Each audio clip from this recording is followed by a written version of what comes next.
Hello student, नमस्कार। तो आपका स्वागत है इस पर्टिकुलर लेक्चर के अंदर में। और मैं हमेशा की तरह बेटा उम्मीद करूंगा कि आप सभी बच्चे जो है एकदम बढ़िया होंगे, एकदम मजे में होंगे, एकदम तंदुरुस्त होंगे और अब अपनी पढ़ाई लिखाई भी बहुत ही जोरों शोरों से कर रहे होंगे। मैं बताता हूं बेटा, मैं भी एकदम बढ़िया हूं। और ये है lecture number 2 of our accounting standard number 13 which we started in the previous lecture, that is accounting for investments. ठीक है जी। एंड हमने जो इस पर्टिकुलर लेक्चर के अंदर में कुछ टॉपिक्स की चर्चा करनी है, विच इज जो मैं आपके सामने दिखाने जा रहा हूं, दैट इज एफआईबीएस को कुछ लेके बात करेंगे, फिर आज कुछ वीआईबीएस की भी बात करेंगे इस लेक्चर के अंदर में। बट सबसे पहले जब भी मैं आप लोगों के साथ में हम किसी भी कंटिन्यूइंग टॉपिक की हम बात करते हैं तो पहले हम लोग एक बार के लिए रिवाइज कर लेंगे जो हमने पिछले सेशन के अंदर किया था, ताकि हम लोगों को दोबारा से एक बार सारी चीजें रिमाइंड हो जाए। ठीक है ना। और फिर मैं होमवर्क के क्वेश्चन जो दिए थे उसकी चर्चा भी आप लोगों के साथ में जरूर करूंगा। ठीक है ना। हाँ, आइए बेटा शुरू करते हैं इस पर्टिकुलर लेक्चर को। मैंने आप लोगों के साथ में स्टार्ट किया था, that was your as number 13 accounting for investments. And accounting standards obviously हमारे सिलेबस का एक काफी इंपॉर्टेंट पार्ट है। एंड ये काफी एक आसान सा अकाउंटिंग स्टैंडर्ड, बट इसको करने में समय लगता है बिकॉज इसके अंदर प्रैक्टिकल एस्पेक्ट्स और कुछ केस स्टडी बेस्ड क्वेश्चंस भी है। अभी भी started with the practical aspect, और मैंने ये जो नोट्स है उसके पेज नंबर जो 4 है इस पर्टिकुलर चैप्टर का, वहां पर आपके साथ चर्चा यहां से मैं सीधा शुरू करता हूं। इन्वेस्टमेंट का मीनिंग क्या होता है? सर, इन्वेस्टमेंट का मतलब होता है ऐसा एसेट जो मेरे पास है, क्यों है? For the purpose of earning income. Income कैसे आ सकती है? और रेवेन्यू नेचर क्या आ सकते हैं, कैपिटल नेचर क्या आ सकते हैं। लाइक शेयर्स पे क्या मिलेगा? डिविडेंड। डिबेंचर बॉन्ड्स पे क्या मिलेगी? इंटरेस्ट की income. Investment property land building है अगर आपके पास, तो उस पर रेंटल इनकम आती है। ठीक है ना। फिर कैपिटल एप्रिसिएशन आती है। इन्वेस्टमेंट प्रॉपर्टी में चीज खरीदी 5 लाख की, आपने जमीन खरीदी और कल को जाकर 50 लाख की होगी, तो वो कैपिटल एप्रिसिएशन आ रही है। शेयर डिवेंचर्स में भी उनकी वैल्यू कल को बढ़ जाएगी तो वो एप्रिसिएशन हो जाएगी। नाउ फिर हमने कहा था क्लासिफिकेशन। जो एएस नंबर 13 है मेरे प्यारे बच्चों, वो यहां पर मैं डिवाइड करता है इन्वेस्टमेंट्स को दो तरीके से। एक होता है current investment, which is short term भी बोलते हैं, एक तो लॉन्ग टर्म इन्वेस्टमेंट। ये किस नजरिए से डिवाइड किया जा रहा है? सर, ये नजरिया है पीरियड ऑफ होल्डिंग का। अगर हमारी इंटेंशन जो है उस इन्वेस्टमेंट को अपने पास रखने की है अप टू 1 ईयर, कि हम 1 साल के भीतर ही उसे बेच डालेंगे, तो वो हो जाएगी करंट इन्वेस्टमेंट। और अगर 1 साल से ज्यादा पीरियड के लिए रखने की इंटेंशन है तो वो हो जाएगी long term. And intention person to person vary कर सकती है। करंट इन्वेस्टमेंट का जो नियम है वो है बेटा लोअर ऑफ कॉस्ट और फेयर वैल्यू। हमने कॉस्ट और फेयर वैल्यू विचेवर लोअर पे दिखाना है। आप मार्केट वैल्यू वर्ड यूज कर सकते हैं। और ये क्यों बना? Because of conservatism. We also understood with the help of example. मैंने आपके साथ में एग्जांपल भी लिए था समझाने के लिए। ठीक है ना। फिर लॉन्ग टर्म इन्वेस्टमेंट्स का क्या नियम है? Sir, at cost. रूटीन का डिक्लाइन तो चलता रहता है तो उसे हम अपने पास बात नहीं करेंगे, बट अगर कोई परमानेंट डिक्लाइन है तो हम अपने पास रिकॉर्ड करेंगे, जो कि हमारा रेलिवेंस आएगा केस स्टडी बेस्ड क्वेश्चंस में जाके। ठीक है ना। फिर प्रैक्टिकल पर्पस के लिए हमने इस पर्टिकुलर जो चैप्टर है उसको डिवाइड किया हुआ है on the basis of income, accounting परिभाषा से।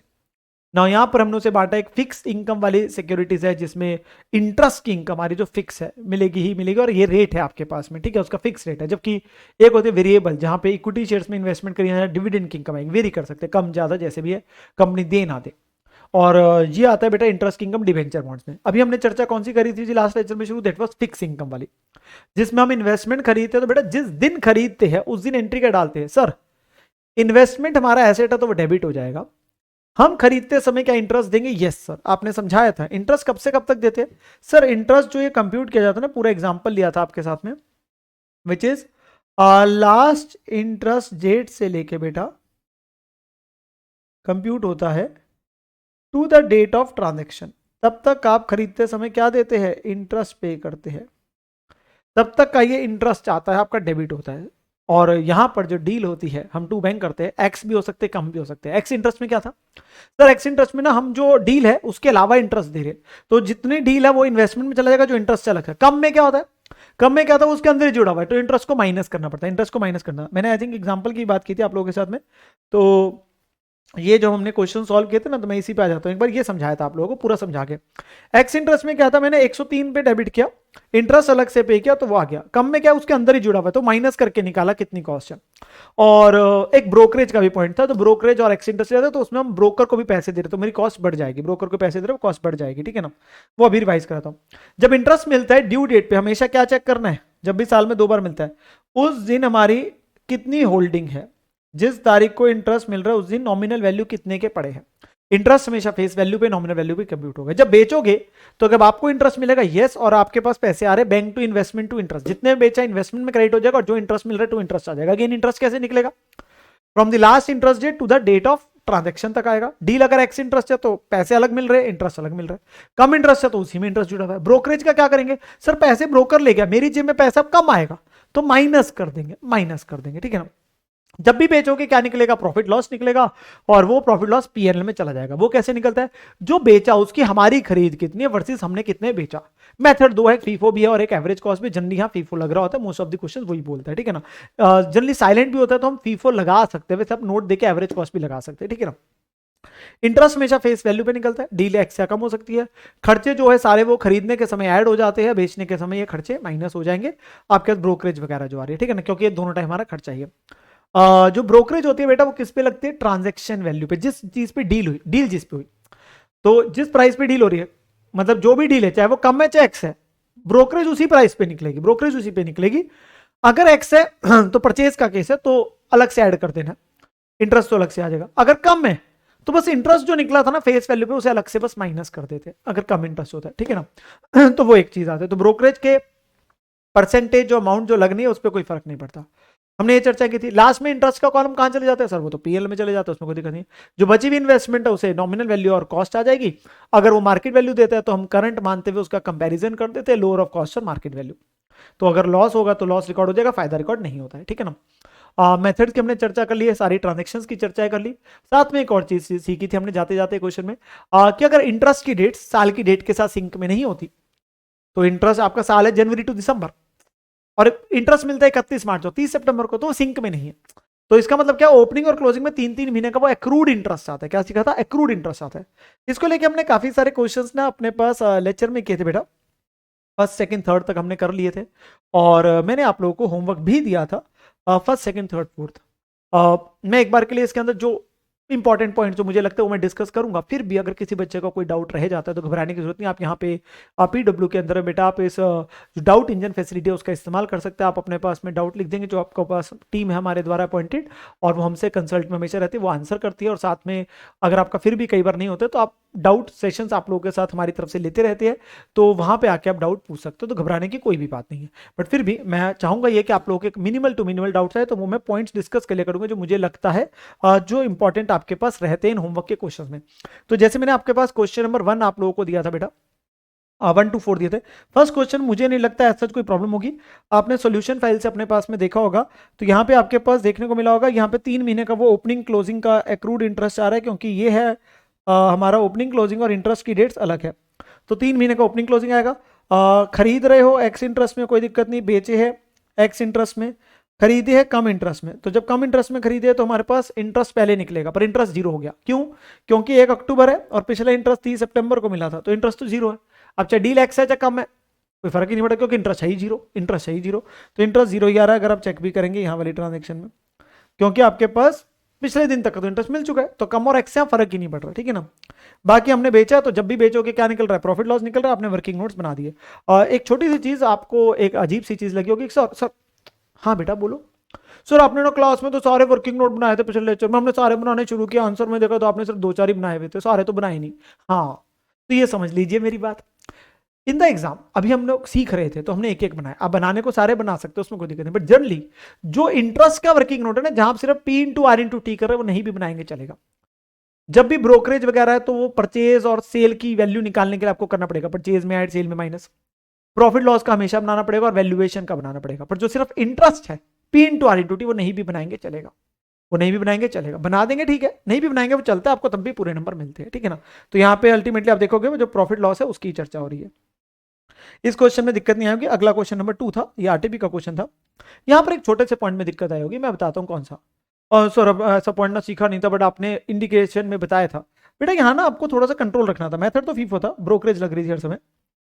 हमारे ओपनिंग में डिवेंचर्स आ रहे थे, इसमें कोई दिक्कत नहीं होगी, ओपनिंग वाला आपका आ गया होगा, वो 3 महीने का एक्रूड इंटरेस्ट था, इसमें सेम पॉइंट है।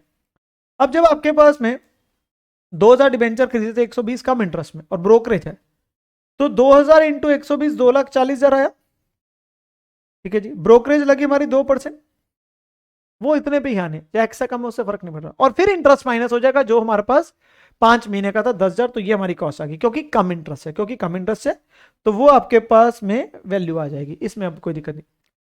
ऐसे ही हमारे पास में सेल करें हमने 3,000, अब क्या होगा, कम इंटरेस्ट है तो ब्रोकरेज भी माइनस होनी है, इंटरेस्ट भी माइनस होना है, ब्रोकरेज इस पे लग जाएगा, ठीक है ना।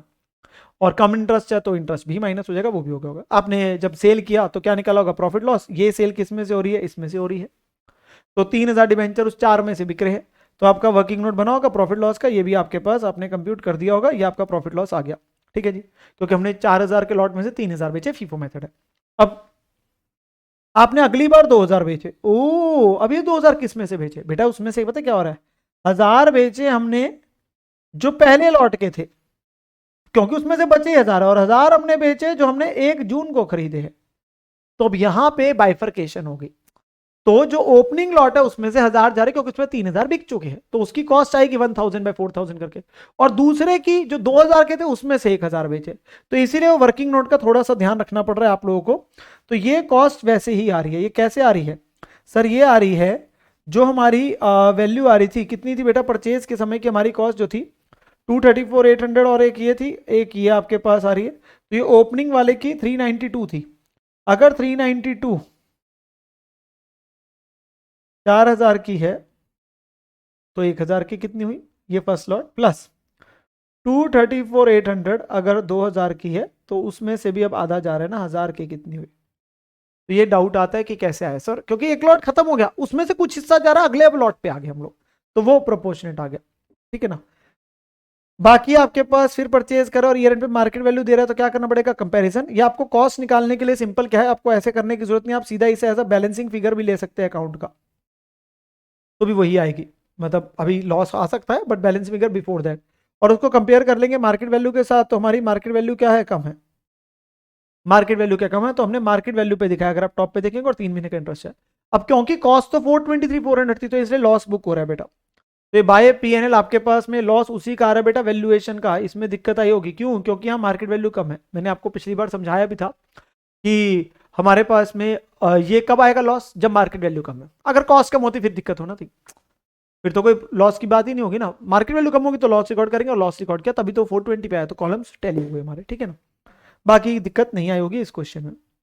अगला क्वेश्चन थर्ड था, ये एग्जाम में आया हुआ 10 नंबर का, ये भी बिल्कुल वैसा ही क्वेश्चन था। ओपनिंग में थे कुछ, फिर खरीदे हैं, फिर खरीदे, फिर बेचे हैं। अब जब बेचे हैं तो इसमें से जा रहे हैं, क्योंकि फीफो मेथड है, और बाकी 1,000 किस में से जा रहे हैं, सेकंड लॉट में से जा रहे हैं, और ईयर एंड पे मार्केट वैल्यू दे दी, ब्रोकरेज हर ट्रांजेक्शन में वो डील एक्स और कम है, कहाँ घुमाई जाएगा, डेट्स में बेटा, और किस में करेगा वो क्वेश्चन, और क्या कॉन्सेप्ट जो सीख चुके एक बार वही लगना, अब जितने मर्जी क्वेश्चन करते रहो, जितने मर्जी क्वेश्चन करते रहो, वैसे ही आपका चलता जाएगा। तो जब बेचे हैं तो ओपनिंग का आ गया, और ये अगले लॉट में से 1,000 जा रहे हैं जब हमने सेल किया, और बाकी एक्स इंटरेस्ट है, कम इंटरेस्ट है, ब्रोकरेज है, यही चीज चलती जाएगी, इंटरेस्ट रेट पे इंटरेस्ट आता जाएगा, और आपका कंपैरिजन हो जाएगा। यहाँ पे कॉस्ट ही कम थी तो अल्टीमेटली कोई लॉस की बात ही नहीं है, ठीक है ना। और क्वेश्चन नंबर जो 4 था, इसके अंदर में फर्क जो सिर्फ आ रहा था वो एवरेज कॉस्ट मेथड था, इसमें बस ये हो रहा था पहले 2 बार खरीदा और फिर बेचा है। अब यहाँ पे क्या टेबल की जरूरत थी, टेबल की जरूरत नहीं है, जो हमने लास्ट टाइम मैंने आपको लास्ट में टेबल दिखाया था, टेबल का रेलिवेंस पता कब आता है, जब पहले बेचा फिर खरीदा, तो अब आपकी कॉस्ट पर यूनिट चेंज हो गया, और फिर सेल कर रहे हो, तो टेबल मेक्स अ रूल। अगर जब पूरे क्वेश्चन में कह रहे खरीदा खरीदा खरीदा, लास्ट में जाके भेज दिया, तो सारी कॉस्ट सारी नॉमिनल वैल्यू को करके एक ही बार में निकालो, फिर टेबल की जरूरत नहीं है। टेबल कब प्लस माइनस में मदद करता है, जब सेल परचेज सेल से फर्क आता है, ठीक है ना। तो यहां पर में बड़े आसान सा क्वेश्चन था। अब हमारे पास में ये टोटल नॉमिनल वैल्यू है, ये टोटल कॉस्ट है, और इसमें से हमने आपके पास में 2 लाख वाले को बेचा है, बस। तो total cost divide by total nominal value into 2 lakh करके कॉस्ट आ जाएगी, और उसको कंपेयर कर लेंगे कितने बेचा, तो वही आपके पास में किया हुआ है, total cost divide by total nominal value into कितनी नॉमिनल वैल्यू के बेचे, तो वो हमारा प्रॉफिट लॉस आ जाएगा। टेबल की जरूरत नहीं है यहाँ पे, वो तब होता है सेल परचेज सेल तो टेबल बनाएंगे, वरना टेबल की जरूरत ऐसा नहीं रहती है आप लोगों को, ठीक है ना। और बाकी तो आपकी जो बाकी चीजें थी वो सेम है। आप डेसिमल में आते हो तो round off to nearest rupees जरूर कर सकते हैं, तो आप वैसे अपने पास क्वेश्चन करते हो, आपने डेसिमल में लिखना, डेसिमल में लिख सकते हो, वरना आप नियरेस्ट रुपी में भी कर सकते हो, वो हम जनरली उसी में करते हैं, ठीक है ना। So these were 4 questions which I give you in the homework in the previous class, and now we can actually proceed with our this particular session. तो मैंने आप लोगों को बेटा 3 क्वेश्चन करा दिए थे, मैं चौथे क्वेश्चन पे आ रहा हूँ, विच इज आरटीपी का क्वेश्चन है, मई 2023। तो आरटीपी का क्वेश्चन आ रहा है, and since fast track batch है, यू नो, तो हम अपने पास में क्या होता है, थोड़ा बहुत कई बार समय बचाने की बात करते हैं। समय बचाने की बात नहीं, मेरे को ये है कि आपको मैक्सिमम कवरेज हो, किसी पॉइंट को ना छोड़ा जाए, बट हमें अपने पास ये भी ध्यान रखना है कि हम अपने पास टाइमली अच्छे तरीके से अपने पास कवर कर सकें। तो वो बहुत रेयर जगहों पे होगा, बहुत रेयर जगह में आपको देखने को मिलेगा कि जो क्लास के क्वेश्चन मैंने आपको कराने हैं कि वो हम अपने पास कुछ ऑडिट अप्रोच या ऐसे कर रहे हैं, बट आप लोगों को समय मिलेगा और वो जो फाइल होगी वो आप लोगों को अपलोडेड ही मिलेगी in your class notes file, so don't worry about that. But इस क्वेश्चन को मैं क्या करने जा रहा हूँ, पूरा पढ़ने जा रहा हूँ और फिर हम देखते हैं कैसे करने की बात होगी यहाँ पे, ठीक है ना। तो मेरे साथ क्वेश्चन देखेंगे, क्या कहता है बेटा, रेमो लिमिटेड, आसान सा क्वेश्चन है, एक प्रैक्टिस ही होनी है हमारी before we move to the next concept, के पास 1 अप्रैल 21 को 1009% गवर्नमेंट सिक्योरिटीज है 90,000 रुपीज की, फेस वैल्यू हर के 100 रुपए है, 3 महीने का इंटरेस्ट जो है वो अक्रू हो चुका है ऑन दी अबव डेट। तो 3 मंथ्स इंटरेस्ट अक्रू हो चुका है, तो ऑब्वियसली इंटरेस्ट की रेट्स डिफरेंट होगी। 1 मई को जाके कंपनी ने खरीदे हैं बेटा सेम गवर्नमेंट सिक्योरिटीज और फेस वैल्यू 80,000 वाले 95 कम इंटरेस्ट में, और 1 जून को 60,000 फेस वैल्यू की सिक्योरिटी बेची है कितने में, 94 कम इंटरेस्ट में। इंटरेस्ट हमारा 30 जून और 31 दिसंबर को आता है और वो उसी दिन मिल जाता है, क्रेडिट कर देते हैं बैंक उसी सेम डेट पे। 30 सितंबर को जाके ₹40,000 फेस वैल्यू को बेचा है 97 कम इंटरेस्ट में, तो खरीद रहे हैं बेच रहे हैं, बस यही चलता रहेगा, एक्स है या कम है वो चीज। 1 दिसंबर को कंपनी ने दोबारा खरीदी सेम सिक्योरिटी 10,000 की पार पे एक्स इंटरेस्ट, और 1 मार्च को फिर से बेच दी 10,000 की फेस वैल्यू 95 एक्स इंटरेस्ट में, खरीद रहा है बेच रहा है, यही चलते जा रहा है पूरे क्वेश्चन में। कह रहे 9% गवर्नमेंट सिक्योरिटी अकाउंट बना दो रेमो लिमिटेड की बुक्स में, फीफो मेथड लगाना है, यहाँ आसान काम हो जाएगा कि ब्रोकरेज वगैरह नहीं है, और कैलकुलेशन नियरेस्ट रुपी और मल्टीपल पे राउंड ऑफ कर देना, ठीक है ना।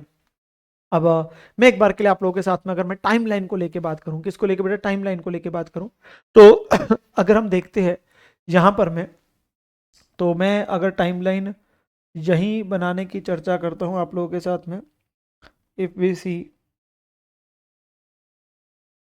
तो ये हमारा साल है मेरे प्यारे बच्चों, और इस साल में हमारा जो शुरू हो रहा है वो 1 अप्रैल को शुरू हो रहा है और 31 मार्च को खत्म होगा, ठीक है जी। जो इंटरेस्ट की डेट क्वेश्चन ने बोली थी वो 2 बार दी थी, 30 जून और 31 दिसंबर, तो एक बार 30 जून को इंटरेस्ट मिलेगा, एक बार 31 दिसंबर को इंटरेस्ट मिलेगा, ये 2 डेट्स है, तो वो 3-3 महीने का एक्रूड इंटरेस्ट ओपनिंग और क्लोजिंग में आएगा। आई मेरे साथ समझते चले। ट्रांजेक्शन्स में अगर देखें तो कुछ ओपनिंग में है, यस सर, फिर उसने हमें बोला था 1 मई को परचेज करे हैं, तो पी इज फॉर परचेज। फिर उसने बोला था 1 जून को हमने बेचे भी हैं, एस इज फॉर सेल। ये एक्चुअली टाइमलाइन बनाने का रेलिवेंस क्या होता है कि इससे हमारी कोई ट्रांजेक्शन मिस नहीं होती, ठीक है ना। फिर इंटरेस्ट की बात करी थी, 30 सितंबर को जाके उसने फिर सेल की बात करी थी, 30 सितंबर को सेल। 1 दिसंबर को उसने बात करी थी परचेज, और फिर उसने 1 मार्च को भी बात करी थी सेल को लेके, तो 1 मार्च को लेके बात करी थी सेल को लेके। If we see the transactions, there are 3 sales in the question, तो 3 टाइम प्रॉफिट लॉस निकलेगा, 2 परचेज है, 2 इंटरेस्ट आएंगे और एक ओपनिंग क्लोजिंग, बस ये क्वेश्चन है। नाउ क्या कुछ ऐसा सच नया लग रहा है, नहीं सर यहाँ तो ब्रोकरेज भी नहीं है, कुछ भी नहीं है, तो व्हाट वी कैन डू, हमें अपने पास करना है। तो मैं आपके साथ क्या करूँ, मैं थोड़ा सा कुछ जगहों पे ऑडिट अप्रोच की बात करूंगा। तो जो इंस्टीट्यूट का मैंने आंसर है ना वो आपके समक्ष लेके आया हूँ यहाँ पे, इसका आंसर लेके आया इंस्टीट्यूट का, ये बिल्कुल आपकी स्क्रीन पे आप लोगों को क्लियरली दिख रहा होगा, और जो मैं यहाँ पे कराऊंगा आप लोगों के लिए क्लास नोट्स की फाइल में भी अवेलेबल हो जाएंगे जितना आंसर है। साथ ही साथ में मेरे प्यारे बच्चों, साथ ही साथ में मैं ये चाहूंगा कि आप पहले मेरे साथ समझ लीजिए, मेरे साथ समझ लीजिए, फिर आप चाहे पॉज करके आप उसे नोट डाउन कर लेना, पॉज करके आप नोट डाउन कर लेना अपने रजिस्टर में, क्योंकि क्लास क्वेश्चन है तो मैं चाहूंगा कि आप अपने रजिस्टर में इसे जरूर नोट डाउन करें, ठीक है ना। सो आपको लगता है कि आपने साथ साथ पॉज कर लेना, साथ साथ कर लेना, बट अदरवाइज अगर आपको लगता है कि आपने एक बार क्वेश्चन पूरा समझ लिया फिर आप खुद कर लेना, फिर आंसर तो ही दिख जाएगा, ठीक है ना। तो पर मेरे साथ अभी पहले आप मेरे साथ समझते चलेंगे, मेरे साथ आप समझते चलेंगे, बिल्कुल आराम से, बिल्कुल प्यार से, विदाउट एनी जल्दबाजी, ठीक है ना। चलिए, तो सबसे पहले बेटा ओपनिंग में 1 अप्रैल को हमारे पास में हमने अकाउंट का नाम लिख दिया 9% गवर्नमेंट सिक्योरिटीज है, यस सर 9% आपके पास गवर्नमेंट सिक्योरिटीज इन्वेस्टमेंट अकाउंट है जी, बुक्स रेमो लिमिटेड की है, ये हम लिख देते हैं हेडिंग में। और ये हमारा तो ऑब्वियसली क्वेश्चन नंबर कौन सा है, हमारा तो क्वेश्चन नंबर 4 है जी। This is our question number 4 class question जो है, ठीक है ना। हाँ जी, ओपनिंग में अगर हम देखें, ओपनिंग में अगर हम लोग देखें तो यहाँ पर में ओपनिंग बैलेंस कितना आ रहा है जी सर? ओपनिंग बैलेंस जो आ रहा है वो हमारे पास आ रहा है 1000 है, 90,000 के है, फेस वैल्यू 100 के है, तो मतलब 1 लाख नॉमिनल वैल्यू हो गई वैसे, तो नॉमिनल वैल्यू 1 लाख आ गई, to balance brought down, cost आ गई 90,000। अब कॉस्ट लिख लो, अमाउंट लिख लो, एक ही बात होती है वो, दैट इज उसमें कोई फर्क नहीं होता कॉलम में, ठीक है जी। क्या इंटरेस्ट भी आएगा? यस सर, 3 महीने का इंटरेस्ट आएगा, क्योंकि पिछला इंटरेस्ट कब तक मिला है सर? पिछला इंटरेस्ट जो मिला है वो तो पिछले साल मिला होगा ना, 31 दिसंबर को, तो क्या 3 महीने का एक्रूड इंटरेस्ट आएगा? यस सर, 3 महीने का एक्रूड इंटरेस्ट आएगा, लास्ट ईयर का जो हमने एक्रू किया था वो ओपनिंग में आ जाएगा, ठीक है ना। तो वो 3 महीने का 1 लाख पे 9% 3 मंथ्स, यहाँ इंस्टीट्यूट ने एक एक आंसर सॉल्व भी करके दिखाया, देखो जी। First working note, interest accrued 1 lakh 9% 3 months 2250, तो ये 2250 का इंटरेस्ट आ गया, क्लियर, बिल्कुल। अगली ट्रांजेक्शन, 1 मई को जाके क्या करा? खरीदे हैं हमने same government securities, face value 80,000। बेटा या तो नंबर देता है रुपीज देता है, नंबर देता है आप 100 से मल्टीप्लाई कर देते हो और सीधा मल्टीप्लाई कर देते हो 95 वगैरह से भी निकालने के लिए, पर अगर रुपीज देता है तो दैट रिप्रेजेंट फेस वैल्यू। तो नंबर कितने हुए? 800, नंबर कितने हुए? 800 बॉन्ड्स हुए एक तरीके से, 800 गवर्नमेंट सिक्योरिटी, और कितने में खरीदे? 95 कम इंटरेस्ट। अगर कम इंटरेस्ट है तो पहले इंटरेस्ट निकलेगा, यस सर। तो हम 1 मई को क्या डाल सकते हैं? सिर्फ 80,000 लिख सकता हूं, तो टू बैंक 80,000 लिख सकता हूं, पर मैं अभी कॉस्ट नहीं डाल सकता, क्यों? क्योंकि इंटरेस्ट आएगा। अब 1 मई को है तो 31 दिसंबर था, जनवरी फरवरी मार्च अप्रैल, 4 महीने का इंटरेस्ट आएगा, यस सर। 4 महीने का इंटरेस्ट आएगा 80,000 पे 9%, 4 मंथ्स का 2400, तो ये 2400 इंटरेस्ट कॉलम में भी आ गया, इंटरेस्टिक हो गया मेरा, इंटरेस्टिक हो गया। अब मुझे कॉस्ट जाननी है, 95 कम इंटरेस्ट, तो क्या करूंगा? या तो 80,000 का 95% बोल दो, बात एक ही है, क्योंकि 95/100, या 800 करो, 800 इंटू 95, तो आपके पास 800 इंटू 95 करोगे तो बेटा ये 76,000 आ जाएगा, या 80,000 का 95% कर दो, तो ये कॉस्ट है। बट ये क्योंकि कम इंटरेस्ट है तो इंटरेस्ट को क्या करना पड़ा? माइनस करना पड़ा, तो 73,600। क्या समझ आया? 76,000 कैसे आया? यस सर, 8800 है टोटल में यूनिट्स, 95 पे खरीदे हैं, पर क्योंकि वो कम इंटरेस्ट है तो इंटरेस्ट माइनस करना पड़ा, 73,600 आ गया, इजी इजी। फिर अगली तारीख आ रही है 1 जून। 1 जून को क्या किया सर? 1 जून को 60,000 रुपीज के हमने बेचे 94 कम इंटरेस्ट में, 60,000 94 कम इंटरेस्ट बेचे हैं, तो बाय बैंक आएगा, यस सर बाय बैंक आएगा 1 जून को 60,000। अब इंटरेस्ट हमें मिलेगा, क्योंकि कम इंटरेस्ट है तो पहले इंटरेस्ट निकालना पड़ेगा, तो इंटरेस्ट कितना बनेगा बेटा? 60,000 9%, 5 मंथ्स का। 5 मंथ्स कैसे है सर? जैन फेब मार्च अप्रैल में, क्योंकि 1 जून है, 5 महीने का इंटरेस्ट बना इसमें, तो 2250 हो गया, वो इंटरेस्ट कॉलम में आ गया 2250। अब क्योंकि हमने 94 पे बेचा कम इंटरेस्ट, तो इंटरेस्ट माइनस करना पड़ेगा, तो कितना बनेगा सर? 600 इंटू 94, तो 600 इंटू 94 इज 56,400, या 60,000 का 94%, और माइनस 2250, क्योंकि कम इंटरेस्ट था, क्योंकि कम इंटरेस्ट था, तो ये हमारी सेल प्रोसीड्स आएगी 54,150। और क्योंकि बेचा है तो क्या निकलेगा सर? प्रॉफिट लॉस निकलेगा। और प्रॉफिट लॉस कैसे निकलेगा मेरे प्यारे बच्चों? प्रॉफिट लॉस निकलेगा, पहले लॉट में जा रहा है फीफो मेथड है, तो जो ओपनिंग लॉट था उसमें से जा रहा है, जो 1 लाख वाला लॉट था उसमें से जा रहा है, तो अगर 90,000 is the cost of 1 lakh, तो how much is the cost of 60,000 sir? तो वो आ जाएगी 54,000, जो कि निकालिए 60,000 इंटू 90,000 डिवाइड बाई 1 लाख। तो अगर 1 लाख नॉमिनल वैल्यू की 90,000 है तो बताओ 60,000 की कितनी हुई? तो 54,000 आई। उसे कंपेयर किया सेल प्रोसीड्स के साथ में, तो वो आपके पास में निकल के आ गया प्रॉफिट, तो 54,000 कंपेयर विद 54,150, हमारा प्रॉफिट आ गया कितने का? 150, और वो पीएनएल में चला गया प्रॉफिट। होपफुली यहां तक बात समझ आ गई। यहाँ पे इन्होंने ना दोनों वर्किंग नोट इकट्ठे बना दिए, इसी में सेल भी दिखा दिया, इसी में प्रॉफिट, अरे यार अलग अलग बना लो यार, इतना भी क्या हो गया? तो सेल का अलग बना लो, 694 माइनस कम इंटरेस्ट था तो इंटरेस्ट माइनस करके वैल्यू आ गई। अब प्रॉपर लिख दो ना, cost of investment sold versus कितने में बेचा, तो 150 रुपए का प्रॉफिट आ जाता। तो ये वर्किंग नोट भी हमारा हो गया, इसमें उन्होंने दोनों दिखा दिए, ठीक है ना, दोनों में दिखा दिया, आप अपने पास अलग से भी निकाल सकते हो। तो कॉस्ट कितनी आती है? 54,000, बेचा कितने में? 54,150 में, तो प्रॉफिट आ गया 150 का। अब अगली तारीख कब आ रही है सर? अगली तारीख आ रही है अब तो हमारे पास 30 सितंबर है। अरे 30 सितंबर से पहले तो इंटरेस्ट मिल जाएगा ना 30 जून को, तो उसके लिए होल्डिंग देखनी पड़ेगी। होल्डिंग कितनी है चेक करो सर। 1 लाख का पहले था, 80 का और खरीदा, 60 का बेच दिया, तो कितना बचा सर? 180 माइनस 60 120, 120 के ऊपर पूरा 9% 6 महीने का इंटरेस्ट मिलेगा, विच इज 5400। विच इज 5400, ठीक है ना। तो 5400 का हमारे पास इंटरेस्ट आ जाएगा बाय बैंक 30 जून को।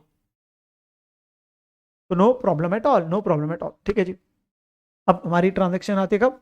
30 सितंबर को। 30 सितंबर को हमने क्या किया सर? बेचा है 40,000 वाली को बेचा 97, अगेन कम इंटरेस्ट पे, अगेन कम इंटरेस्ट आगे ट्रांजेक्शन।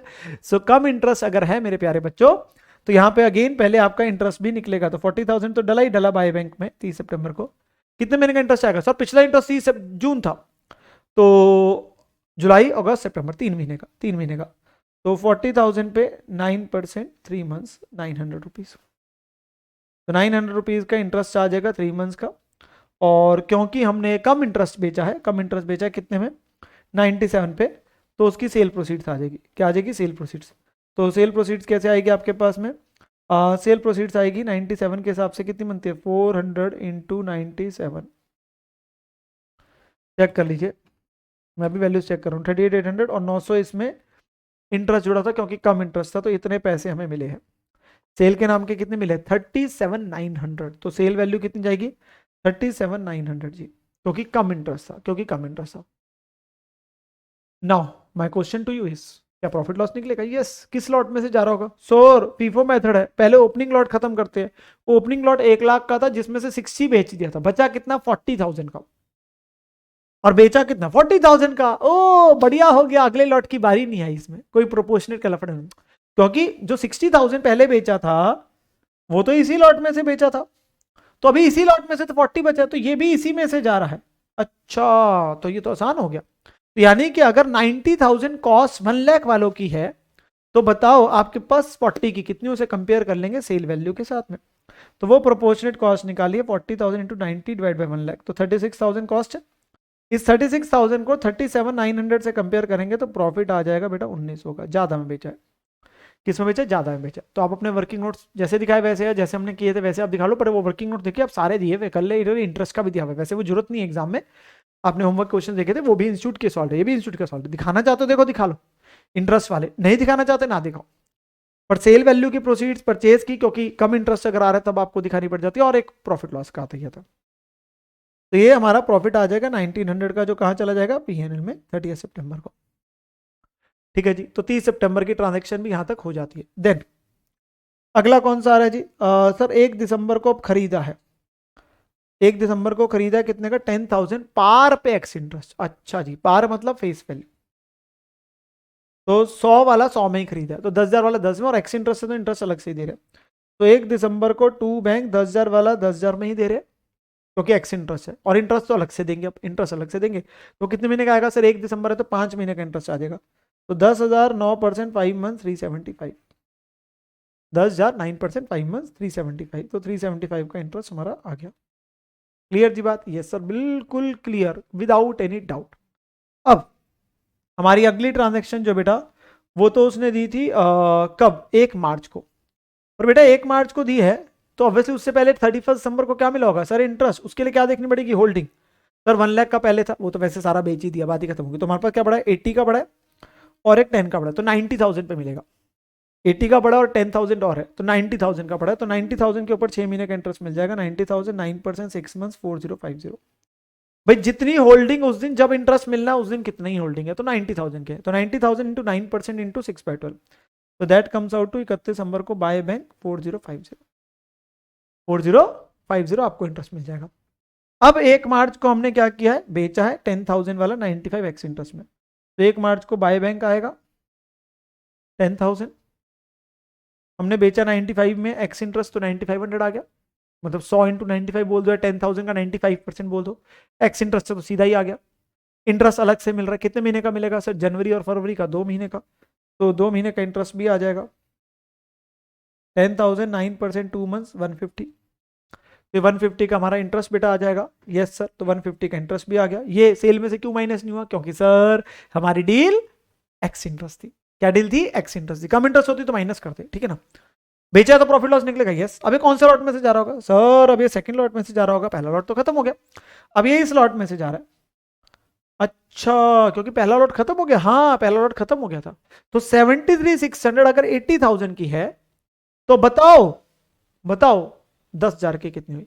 बेटा यहां पे हम अपने पास में निकाल रहे हैं cost 10,000 into 73,600 divide by 80,000 which is 9,200, तो वो हमारे पास में निकल के आया, दैट कम्स आउट टू 9,200। और अब हमारे को क्या हुआ, 9,500 में बेचा है 9,200 की कॉस्ट को, तो 300 का प्रॉफिट हो गया, 300 का प्रॉफिट हो गया। तो वो हमारे पास आ जाएगा 300 का प्रॉफिट अगेन, जो कि हमारा 1 मार्च को आ जाता। और फिर आया साल का लास्ट डे, उस दिन हम देखते बेटा कितनी नॉमिनल वैल्यू पड़ी है, ट्रांजेक्शन सारी हो गई। तो जब आप क्लोज करेंगे तो बेटा ये वाली बैलेंसिंग फिगर है, जो सी बैलेंस फिगर है मैं उन्हें सर्कल करते जाऊंगा, ये बैलेंस फिगर है 80,000। और हमारे पास में क्या 3 मंथ्स का एक्रूड इंटरेस्ट आएगा, यस, या 3 मंथ्स का एक्रूड इंटरेस्ट देख सकते हैं, इतना ही बनेगा हमारे पास। उन्हें कैलकुलेशन इसकी नहीं करके दी है, तो अल्टीमेटली हमारी जो यही वैल्यू निकल के आएगी 3 मंथ्स का, आप कर सकते हैं 80,000 into 9% for 3 months, that is 1800 आ जाएगा। तो ये 1800 आया, और फिर आप इंटरेस्ट कॉलम को क्लोज कर देंगे तो वो पीएनएल में चला जाएगा बैलेंस फिगर, ये एक बैलेंस फिगर है, ये पीएनएल में चला गया। क्या क्वेश्चन ने साल के अंतिम दिन की मार्केट वैल्यू फेयर वैल्यू दी है, नहीं दी, तो ये आपकी अगेन बैलेंसिंग फिगर आ जाएगी जो आपकी कॉस्ट की आ रही है, क्योंकि कंपैरिजन नहीं कर सकते। इसकी बाइफर्केशन वैसे दिखाने की जरूरत नहीं है, इंस्टीट्यूट ने यहाँ पे दिखाई है, ये कौन कौन सा बचा है, ये बचा है दूसरे लॉट में से आपके पास 70,000 का, उसकी प्रोपोर्शनल कॉस्ट, और जो बाद में 1 दिसंबर को खरीदा वो जरूरत नहीं है, कंपैरिजन आप कर सकते हो, क्योंकि वो बचा कौन से वाला ही है, एक तो जो 80 वाला था उसमें से 70 का बचा, और एक जो 10,000 का दोबारा खरीदा था 1 दिसंबर को वो बचा, उसी की कॉस्ट को तो ऐड करके आएगा, बट वो जरूरी नहीं है। उसका रेलेवेंस कब है, मार्केट वैल्यू अगर दे रखे तो हम कंपैरिजन करते, लोअर को देते, यहां नहीं दे रहा तो नहीं आ रहा, तो वो लास्ट वाला वर्किंग नोट नहीं भी बनाएंगे चलेगा, बिल्कुल चलेगा, ठीक है ना। तो वो हमारे पास तो बैलेंस फिगर, तो जो मैंने 3 सर्कल्स किए these are balance figure. Now अगर आप लोगों ने मेरे साथ साथ किया है बीच बीच में पॉज करके तो वेल एंड गुड, नहीं तो अब आप वीडियो को पॉज कर लीजिए और आप अपने पास में इसे सॉल्व कर लीजिए, आपके समक्ष आंसर है, आप खुद एक बार और आइडिया लग जाएगा आपको, ठीक है ना। वरना ये जो मैंने बोला पेज तो आपको क्लास नोट्स की जो फाइल है हमारी ऑन दी एप्लीकेशन, जहाँ पे चैप्टर आप देख रहे हैं, जहाँ पे लेक्चर्स है तो वहीं पे नोट्स भी है, तो वहां पर भी ये वाला हिस्सा आपके पास आज के इस पर्टिकुलर लेक्चर के क्लास नोट्स में अवेलेबल है, इतने वाले पेज, तो आपको वहां पे भी देखने को मिल जाएगा, वहां पे भी देखने को मिल जाएगा, तो आपको किसी प्रकार से कोई भी परेशानी दिक्कत नहीं होगी बेटा, ठीक है ना। तो वहां से भी चेक कर सकते हैं, ठीक है जी। तो ये हमारे पास क्या हो गया बेटा, कंप्लीट हो जाता है ये वाला पार्ट, जिससे वाला क्वेश्चन क्या हो जाता है पूरे का पूरा कंप्लीट। एक छोटा सा मैं पॉइंट आप लोगों के साथ में बात करना चाहूंगा बिफोर मैं अगले पे जाऊं।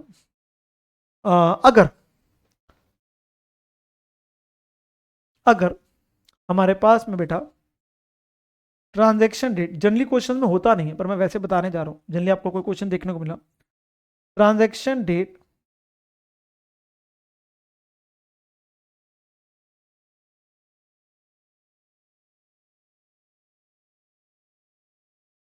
And interest dated same, transaction date और इंटरेस्ट डेट सेम है, कहने का मतलब बेटा अभी तक आपके पास क्या होता था पता है, 30 सितंबर को इंटरेस्ट मिलता था कंपनी से, 1 अक्टूबर को बेचते खरीदते थे, तो वो तो अलग डेट हो गई, तो इंटरेस्ट 0 आ जाता था। मैं क्या कह रहा हूं, 30 सितंबर को इंटरेस्ट मिलता है मान लो, और 30 सितंबर को ही खरीदा या बेचा, तो क्या करोगे, पहले ट्रांजेक्शन मानोगे कि पहले इंटरेस्ट मानोगे, क्योंकि सेम डे पे हो रहा है ना क्वेश्चन, बोला 30 सितंबर को ही खरीद भी रहे हो, 30 सितंबर को ही कंपनी भी इंटरेस्ट दे रही है, तो यहां पर में हम क्या बोलते हैं, मैं पहले बताता हूं फिर लिखवाता हूं। एक्स इंटरेस्ट के केस में आप जो मर्जी कर लो आंसर में कभी फर्क नहीं आता, एक्स इंटरेस्ट के केस में आप जो मर्जी कर लो फर्क नहीं आता, क्योंकि अगर आप खरीद रहे हो मान लो, और पहले मैं सिर्फ बता रहा हूं फिर मैं कंक्लूजन लिखवा दूंगा, सोचने की कोशिश करना, क्योंकि मेरे को एग्जांपल देने की ऐसे जिसमें कोई जरूरत नहीं है, ठीक है ना। हम कंक्लूजन देंगे, एक्स इंटरेस्ट में क्या होगा, अगर आप पहले खरीद रहे हो, जब खरीद रहे हो तो आपने पहले ट्रांजेक्शन हुई तो आपने पार्टी को पैसे दे दिए होंगे पहले, और शाम को कंपनी आपको पैसे दे देगी क्योंकि अब आपके पास पड़े, नहीं तो आपको पहले अगर अल्टीमेटली क्या होगा, पहले कंपनी अगर पैसे दे रही है तो कम पे ही मिलेगा, फिर आप जिससे खरीद रहे हो उसको नहीं दोगे, तो आपका इंटरेस्ट कॉलम सेम आएगा, अमाउंट कॉलम सेम आएगा, उससे कोई फर्क नहीं पड़ेगा। एक्स इंटरेस्ट में कोई फर्क नहीं पड़ता, पहले ट्रांजेक्शन की पहले इंटरेस्ट, कि सुबह ट्रांजेक्शन शाम को इंटरेस्ट या सुबह इंटरेस्ट शाम को ट्रांजेक्शन, कोई कम इंटरेस्ट में फर्क पड़ता है, क्योंकि इंटरेस्ट की अमाउंट माइनस होगी कि नहीं होगी, क्योंकि इंटरेस्ट आएगा कि नहीं आएगा। तो इस केस में हमारे पास हमने कंक्लूजन क्या निकालते हैं इजीनेस के लिए, ताकि चाहे वो एक्स हो कम हो फर्क ना पड़े, तो हम मानते बेटा कंसीडर फर्स्ट ट्रांजेक्शन, पहले मानो ट्रांजेक्शन ही मतलब पहले खरीदने या बेचने का इवेंट हुआ और फिर आपके पास इंटरेस्ट का इवेंट हुआ, वैसे एक्स इंटरेस्ट में कोई फर्क नहीं पड़ता, जो मर्जी पहले ले लो बाद में ले लो, कम इंटरेस्ट में फर्क पड़ जाता है, आंसर वेरी करता है उसमें, ठीक है ना। इसलिए आपने क्या मानना है, पहले ट्रांजेक्शन मतलब पहले खरीदा या बेचा, और फिर इंटरेस्ट आया कंपनी से, तो वो उतने को इंक्लूड करके आ जाएगा। अगर परचेज और अगर सेल है तो उतने को एक्सक्लूड करके आ जाएगा, ठीक है ना, क्योंकि सेल हो चुका है। तो ये एक छोटा सा पॉइंट है, क्वेश्चन में नहीं होता क्योंकि वो कंफ्यूजन का है अल्टीमेटली बच्चे के लिए। हमने हर तरीके का पॉइंट सारे के सारे FIBS में कवर कर लिए। वैसे जब हम आगे मैं VIBS सिखाऊंगा उसके बाद भी कुछ एक ऐसे क्वेश्चन हैं जहां कंबाइन करके सीखेंगे तो वहां और प्रैक्टिस हो जाएगी, तो घबराने की जरूरत नहीं है। तो हमने ठीक ठाक अच्छे खासे क्वेश्चन कर लिए FIBS को लेकर, हमारे को एक क्लैरिटी मिल जाती है, क्लैरिटी मिल जाती है, ठीक है ना। अब क्या हम आगे बढ़ सकते हैं? कैन वी मूव फर्दर बेटा, कैन वी मूव फर्दर?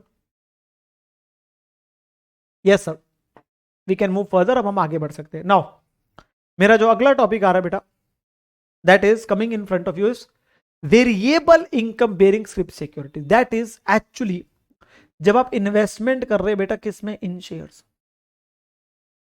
जब आप क्या खरीद रहे बेटा, शेयर्स। शेयर्स के ऊपर क्या मिलता है कंपनी से, डिविडेंड। कंपनी की मर्जी है डिविडेंड दे या ना दे, कम दे ज्यादा दे, ठीक है ना। प्रेफरेंस में तो चलो फिक्स रेट देती है, बट अल्टीमेटली पर वो दे या ना दे तो फर्क पड़ सकता है ना, ठीक है ना। और इक्विटी वालों में तो ऊपर नीचे हो जाता है। अब यहां पर पहले मैं बेसिक बात करूंगा आप लोगों के साथ। शेयर जब खरीदते हैं तो क्या होता है। अब एक इन्वेस्टर है बेटा, उसने शेयर्स खरीदे। अब यहां पे वो कहता है 3 प्रकार से शेयर्स होते हैं। कितने प्रकार से, 3 प्रकार से। सबसे पहले होते हैं ओरिजिनल शेयर्स। नाम ओरिजिनल दे दिया, इट मीन जो सबसे पहली बार खरीद रहे हो। आप कंपनी से भी खरीद सकते हो, आप मार्केट से भी खरीद सकते हो। कंपनी से भी खरीद सकते हो, मार्केट से भी खरीद सकते हो, उसमें कोई दिक्कत की बात नहीं। बस मार्केट से अगर खरीदते हैं तो उसमें कई बार क्या होता है, ब्रोकरेज वगैरह स्टैम्प ड्यूटी के खर्चे दे देगा तो वो भी ऐड हो जाएगा। कंपनी से खरीदते हैं तो डायरेक्ट जो परचेज प्राइस है उसी में आ जाता है, तो वो सिंपल एंट्री आएगी इन्वेस्टमेंट टू बैंक। क्या सर यहाँ पे वो इंटरेस्ट वाला लफड़ा, वो डिविडेंड यहाँ पे कुछ होगा? नहीं, यहाँ डिविडेंड की चर्चा मैं बिल्कुल अलग से करूंगा, क्वेश्चन के साथ आपको समझाऊंगा पूरा डिटेल में, ठीक है ना। तो यहाँ पे साथ साथ नहीं आएगा, साथ साथ नहीं आएगा, तो मत घबराना, ठीक है ना। तो ओरिजिनल शेयर जो है वो है जो आप पहली बार पैसे देके खरीद रहे हो, चाहे कंपनी से चाहे मार्केट से। तो मान लीजिए इन्वेस्टर है, उसने कंपनी के शेयर्स खरीदे 1 लाख, है फेस वैल्यू 10 का, पर हमें कितने मिला, 20 का। तो मुझे तो कंपनी का एंट्री डालेगी सर, कंपनी एंट्री डालेगी bank to share capital to premium, क्योंकि उन्होंने 10 वाला शेयर 20 में दिया। ये तो कंपनी डालेगी, हमें इसकी एंट्रीज नहीं डालनी, ये तो बचपन में सीखा करते थे कंपनी की बुक्स में। हमें तो इन्वेस्टर की डालनी है। इन्वेस्टर की कॉस्ट कितनी है सर, उसके लिए कॉस्ट 20 की है, तो वो सीधा एंट्री डालेगा इन्वेस्टमेंट टू बैंक। तो investment in equity shares of X limited to bank, 1 lakh into 20, simple straightforward, 1 lakh into 20 direct. अगर यही मार्केट से खरीदता तो अगर कोई ब्रोकरेज स्टैम्प ड्यूटी लग रही है तो वो खर्चे भी ऐड हो जाएंगे। वो क्वेश्चन बोलेगा आपको, क्वेश्चन बोलेगा। सो ऐड एक्सपेंसेस जो आ रहे हैं on purchase if any,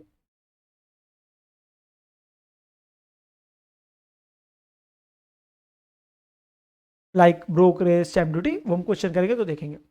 direct अगर सीधा बोला इतना प्राइस में तो इन्वेस्टमेंट टू बैंक आ गया। जब जब आप पैसे देके शेयर खरीद रहे हो, नॉर्मल इन्वेस्टमेंट टू बैंक है जी। अब क्या होता है बेटा, कंपनी कई बार क्या करती है, बोनस शेयर्स इशू करती है। कौन से shares, bonus shares. What are bonus shares बेटा, बोनस शेयर्स होते हैं मुफ्त के शेयर्स, जो shares company free of cost issue करती है। पता है कंपनी काफी बार क्या करती है, अपने शेयर होल्डर्स को खुश करने के लिए क्या करती है, फ्री के शेयर्स बांटती है। क्या शेयर होल्डर इसमें पैसे देता है? The answer is no. हर एग्जिस्टिंग शेयर होल्डर जो आज कंपनी का शेयर होल्डर है, उसे मुफ्त में कंपनी से शेयर आते हैं, जिससे उसकी शेयर होल्डिंग जो बढ़ जाती है। अब हमें यह सोचना है इसमें एंट्रीज कैसे डलेगी। तो वो कहते हैं मान लो ये होते क्या वैसे, share issued free of cost. पहले से पड़े थे हमारे पास 1 लाख शेयर, बोनस के हमारे पास कितने, 1 फॉर एवरी 2। तो हमने स्कीम लेके, ऐसी स्कीम होती है 1 फॉर एवरी 2, यानी कि हर पर्सन जिसके पास 2 शेयर है उसे कंपनी से 1 शेयर मिलेगा फ्री में। तो 1 लाख अगर हमारे पास पड़े तो हमें कितने मिलेंगे सर, 1 लाख इंटू 1/2 मीन 50,000, तो हमें भी 50,000 मिलेंगे। क्या कंपनी कोई अकाउंटिंग ट्रीटमेंट करेगी? यस, वो हम बोनस के चैप्टर में सीखा करते हैं। तो हम वहां एंट्री डालते हैं। कंपनी एक्चुअली में इसमें बैंक टू शेयर कैपिटल नहीं करती। कंपनी पता क्या करती है, अपने प्रॉफिट्स को कम करती है। शेयर्स बढ़ाती है पर अपने प्रॉफिट्स को कम करती है, क्योंकि पैसा नहीं आ रहा। वो एंट्री डालती है reserves and surplus to share capital, ये कंपनी एंट्री डालती है। प्रॉफिट्स को करती है कम, डेबिट करती है और शेयर्स को बढ़ा देती है। बट अब आया शेयर होल्डर, इन्वेस्टर, वो क्या एंट्री डालेगा sir? Investor investment to bank, bank bank bank bank bank bank तो आ ही नहीं सकता, पैसे तो दिए नहीं। तो यहां पर मैं इन्वेस्टर कोई भी एंट्री नहीं डाल सकता सच में। हाँ, क्योंकि उसकी जेब से पैसा नहीं जा रहा, समझो, उसकी जेब से कुछ आउटफ्लो ऑफ मनी नहीं हो रहा, तो वो उसकी कॉस्ट ही नहीं है कुछ, वो चीज मुफ्त की मिली है। तो no entry for bonus issue is pass, only number of shares ही बढ़ जाएंगे। उसके हाथों में नंबर ऑफ शेयर बढ़ जाएंगे। सर कैसे? मैं क्या करता हूं, हम यहाँ पे अकाउंट जब बनाते हैं तो लेट से नंबर और अमाउंट दिखाता हूं मैं। जब आपने बेटा सबसे पहली बार शेयर्स खरीदे होंगे तो आप क्या दिखा रहे होंगे, टू बैंक, जो मैंने ऊपर लिखे थे। हमने 1 लाख शेयर्स खरीदे थे सबसे पहले पैसे देके, और कितने में खरीदे थे, 20 लाख में। ये हमारी एंट्री डली। अब कंपनी ने हमें बोनस शेयर दिए, तो इन्वेस्टर पता है क्या एंट्री डालता है, पहली एंट्री तो इन्वेस्टमेंट टू बैंक है। अब वो सीधा बस प्रेजेंटेशन के लिए करेगा टू बोनस इशू। आप टू बोनस इशू लिख दो, बोनस शेयर्स लिख दो, उसमें कोई फर्क नहीं। पता है क्यों सर? क्यों सर? ये तो एक अकाउंट खुल गया। अरे ये सिर्फ दिखाने के लिए है, किताबों में कोई एंट्री नहीं डल रही, क्योंकि पैसे में नहीं आ रहा कुछ।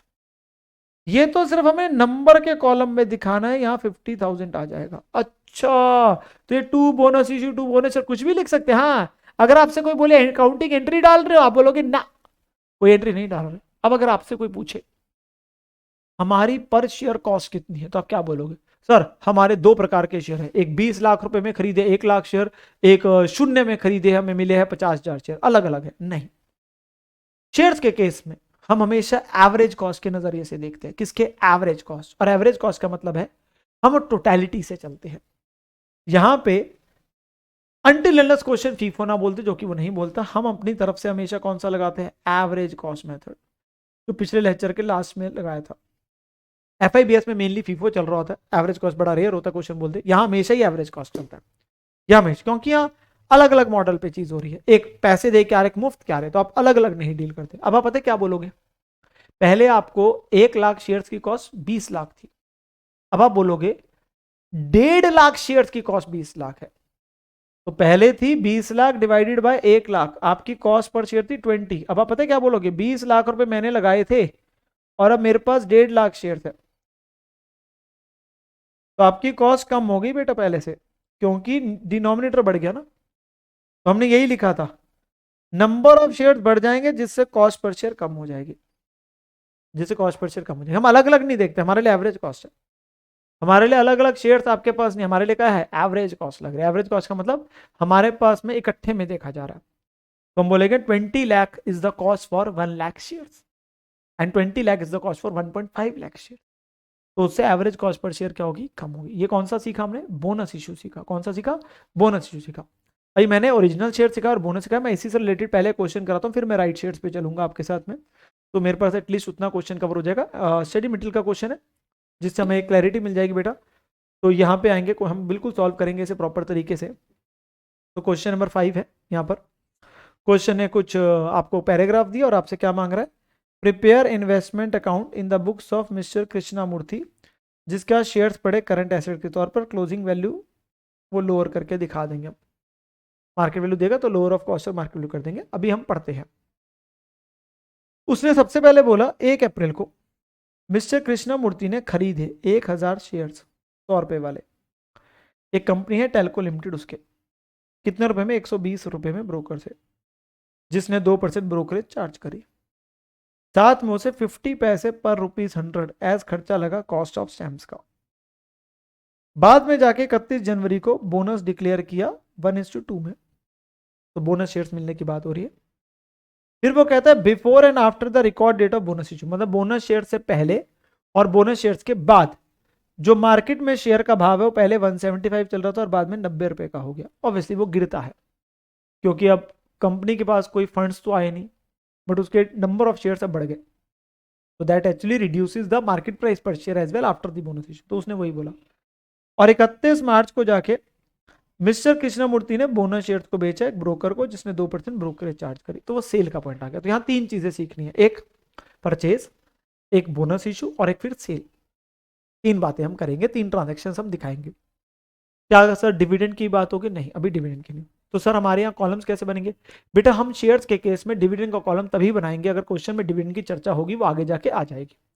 अभी हम यहाँ पे जो कॉलम्स बनाएंगे वो नॉर्मल डेट, पर्टिकुलर एक अमाउंट, और यहाँ पे आप नॉमिनल वैल्यू की जगह हम नंबर लिख देते हैं, क्योंकि जनरली बच्चे के लिए कन्वीनियंट नंबर होता है। पिछले में क्या था? आप नंबर यूज करो, नॉमिनल वैल्यू यूज करो, बच्चे के लिए कन्वीनियंट नॉमिनल वैल्यू होता है। यहाँ हम नंबर लिख लेते हैं, आप वाइसा वर्सा इंटरचेंजेबली कर सकते हैं। तो मैं सॉल्विंग पे आता हूँ।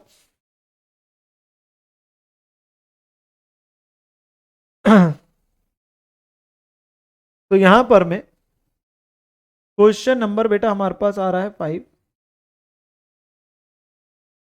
क्वेश्चन नंबर आ रहा है हमारे पास 5, जो हम सॉल्व करने जा रहे हैं पूरा प्रॉपरली। और बुक्स किसके बेटा? मिस्टर कृष्णमूर्ति की।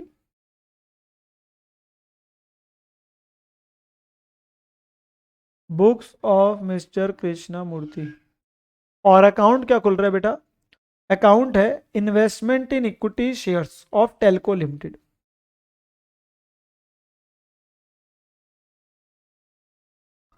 तो हमारा अकाउंट खुलेगा investment in equity shares of Telco limited. तो ये हम अपने पास में क्या खोलेंगे बेटा? Ledger account. अगर आप कॉलम्स देखेंगे तो यहां फर्क पड़ गया बेटा। यहां डिविडेंड का कॉलम बनेगा, पर वो तब बनेगा जब क्वेश्चन में आएगा। और यहां नॉमिनल की बजाय मैंने नंबर लिखा है। क्या लिखा है? नॉमिनल की बजाय नंबर लिखा है बेटा, ठीक है ना? थोड़ा सा ध्यान देना। आप नॉमिनल लिखना चाहते हो लिख सकते हो, इंटू 10 या 100 का जितना भी शेयर है वो लिख सकते हो, बट जनरली कन्वीनियंट रहता है शेयर्स में नंबर के हिसाब से यूज करना। और जो हमारी डिवेंचर बॉन्ड्स की बात आ रही है इंटरेस्ट, तो नॉमिनल वैल्यू लिख लेते हैं, वो हम जैसे मैंने बोला इंटरचेंजेबल यूज कर सकते हैं। फटाफट वीडियो पॉज करेंगे और अपने पास में फॉर्मेट को बना डालेंगे। फॉर्मेट को बना लेंगे सर, फॉर्मेट बना लिया हमने, वीडियो पॉज करके फटाफट बना लिया। अब आगे बढ़ो। चलो तो फिर आगे बढ़ते हैं। अब सबसे पहले 1 अप्रैल की चर्चा होती है। हमने 1000 शेयर्स खरीदे है, 100 वाला। 120 में और कुछ ब्रोकरेज भी खर्चा है, कुछ कॉस्ट ऑफ सेम्प भी है। तो हम 1 अप्रैल को लिखेंगे यहां पे 1 अप्रैल 21। क्या डालेंगे? टू बैंक, क्योंकि पैसे जा रहे हैं। ये पैसे देके शेयर्स खरीद रहे, कितने? 1000। सर कॉस्ट कितनी आएगी बेटा? उसके लिए वर्किंग नोट बनाना पड़ेगा। क्या बनाना पड़ेगा? Working note. तो हमें परचेज कॉस्ट जाननी है। हमें क्या जाननी है? Purchase cost. तो बेसिक परचेज प्राइस कितना आ रहा है? तो हमारी इनिशियल कॉस्ट कितनी है जी? सर 1000 शेयर्स खरीदे, 120 रुपए लगा रहा है कॉस्ट। तो 1000 इंटू 120 विच इज 1,20,000।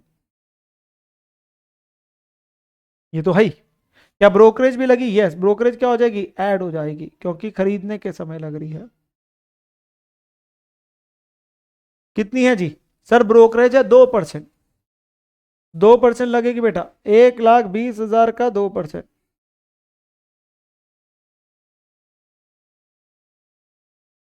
तो 1,20,000 का 2%, 2400। फिर सर कॉस्ट ऑफ स्टैम्प्स भी है।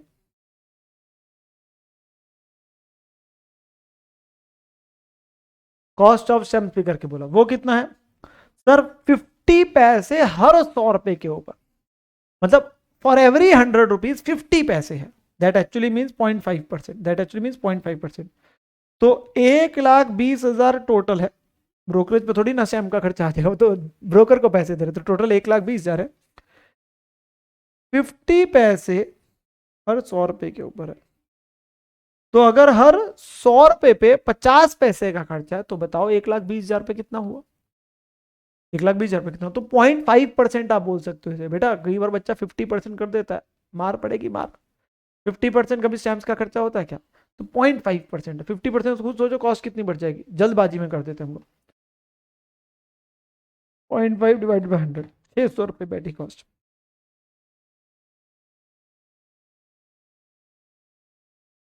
तुम्हारी टोटल कॉस्ट आ जाएगी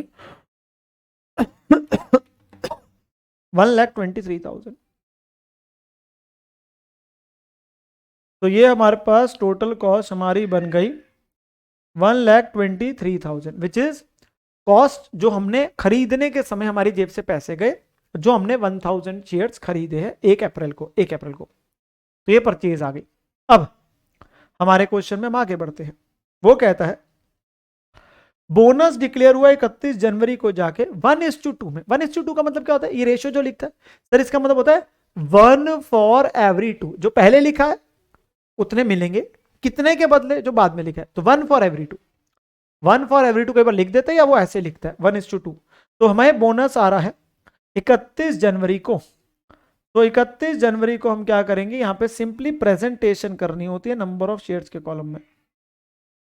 तो हम यहां लिख देते हैं टू बोनस इशू या टू बोनस शेयर्स। यार कोई एक्चुअली में एंट्री डल रही है, मैंने बोला था नहीं, एंट्री नहीं डल रही, एक्चुअली में हमें नंबर ऑफ शेयर्स के कॉलम में बढ़ाना है।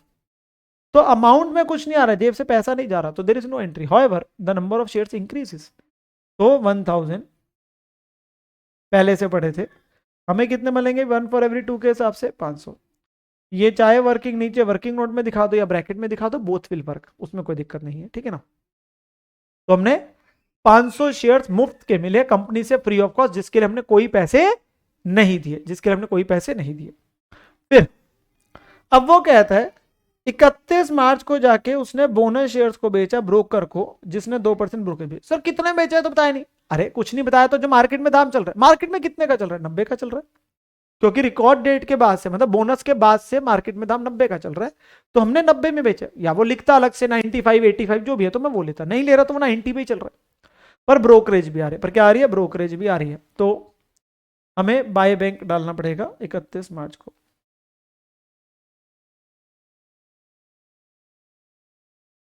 कितने शेयर बेचे सर, 1000 बेचे, नहीं नहीं सर 1500 बेचे, नहीं नहीं सर 500 बेचे। अरे यार एक जगह तो टिके रहो, उसने लिखा है बोनस शेयर बेचे, तो बोनस वाले कितने थे, 500 थे, तो 500 बेचे हैं।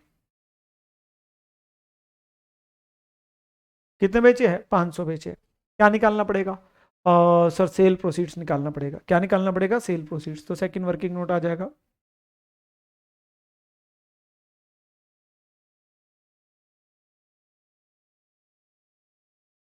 सेल प्रोसीड का मतलब है कितने पैसे बेचकर आए, क्योंकि ब्रोकरेज है। तो सर सेल अमाउंट वैसे बनता है 500 इंटू 90, 45,000 माइनस कर देंगे अब ब्रोकरेज, क्योंकि जो ब्रोकर पैसे लेगा उतने पैसे मेरे को अब कम आएंगे, 2%। तो 2% के हिसाब से कितनी बनी सर, 45,000 का 2%, 900 रुपये। तो यानी कि हमारे पास कितने पैसे आएंगे, 44,100 आफ्टर सेल। हमें कितने पैसे आ रहे बेटा, 44,100। तो ये हमारे पास अमाउंट में आ जाएगा 44,100। बेटा जो हमने चीजें लेक्चर 1 में सीखी थी ना, कि ब्रोकरेज है परचेज के समय ऐड, सेल के समय माइनस, वो चीजें नहीं भूलनी, ठीक है ना। और whenever there is a sale, तो क्या निकलेगा सर, प्रॉफिट लॉस निकलेगा, बिल्कुल सही।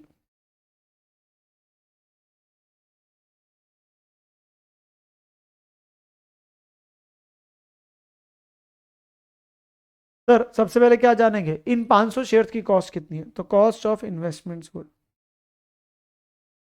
सर उसने तो बोनस शेयर बेचे और बोनस शेयर मुफ्त के मिले थे। अरे यही तो मैं बता रहा था आपको, कि हमारे शेयर्स के केस में हमेशा ही कौन सा मेथड लगता है, क्वेश्चन बोलता ही नहीं है 90% केस में, बोलेगा भी तो एवरेज कॉस्ट ही बोलेगा, तो यहाँ हमेशा एवरेज कॉस्ट लगता है। तो ऐसा कोई क्वेश्चन नहीं जहां वो बोल दे स्पेशली फीफो, ठीक है ना। तो आप ये नहीं कह सकते सर सर हम ऐसे अलग ही देख रहे हैं, तो 500 की तो शून्य है कॉस्ट मेरी, तो मेरा सारा ही मुनाफा हो गया, चाहे वो लिख रहे हैं बोनस बेचे, पर फिर भी आपका एवरेज कॉस्ट है। तो आप पता क्या बोलोगे, आप बोलोगे मेरी कॉस्ट 1,23,000 है, बताओ कितने शेयर्स की। सर 1,000 पहले थे, 500 और थे, तो 1,500 शेयर्स की कॉस्ट मेरी कितनी है। सर वो तो 1,000 की थी बेटा, एवरेज कॉस्ट का मतलब क्या है, total cost divide by total shares, into कितने बेचे, 500। तो 1,23,000 आपके पास अगर 1,500 की है, तो 500 की कितनी, 41,000, और बेचा कितने में, 44,100 में। तो we get a profit of only 3,100। हो सकता है आपके माइंड में एकदम से आएगा 44,100, नहीं ना, वही तो मैं समझा रहा हूं। In case of shares we apply average cost method, तो दैट एक्चुअली अफेक्ट्स आपके पास, अगर आप देखेंगे तो आपके लिए और आसान ही हो रहा है।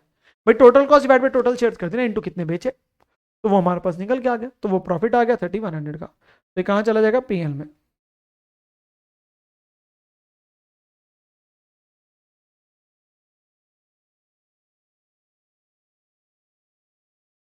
To P&L account profit 3100, to P&L account profit 3100 and now comes the last part which is valuation. क्योंकि वो मार्केट प्राइस दे रहा है भाई 90 चल रहा है, तो हमें वो कंपैरिजन भी करने का, कॉस्ट और मार्केट में विच, तो वो वैल्यूएशन का रूल आना है। किसका आना बेटा? वैल्यूएशन का। तो वो हम क्या करेंगे, 31 मार्च को एक लाइन छोड़ के, क्योंकि अगर मार्केट वैल्यू कम हुई तो बैलेंस कैरी डाउन दिखा देंगे। कितने शेयर बचे सर? 1000। इसमें तो कोई डाउट ही नहीं है। मेन है इनको किस वैल्यू पे दिखाना है, तो उसके लिए हमारा एक वर्किंग नोट बन जाएगा बेटा, किसका? वैल्यूएशन का।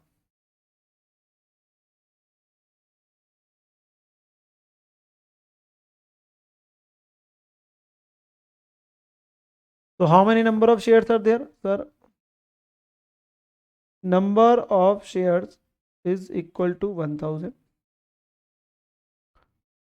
कॉस्ट इज, अगर 1,23,1500 की थी तो बचे हुए 1000 की कितनी है, आप ऐसे निकाल लीजिए। और आप क्या करिए, 123 में से जो बेचे उनकी कॉस्ट को माइनस कर दीजिए, वो बची हुई आ जाएगी। और take balancing figure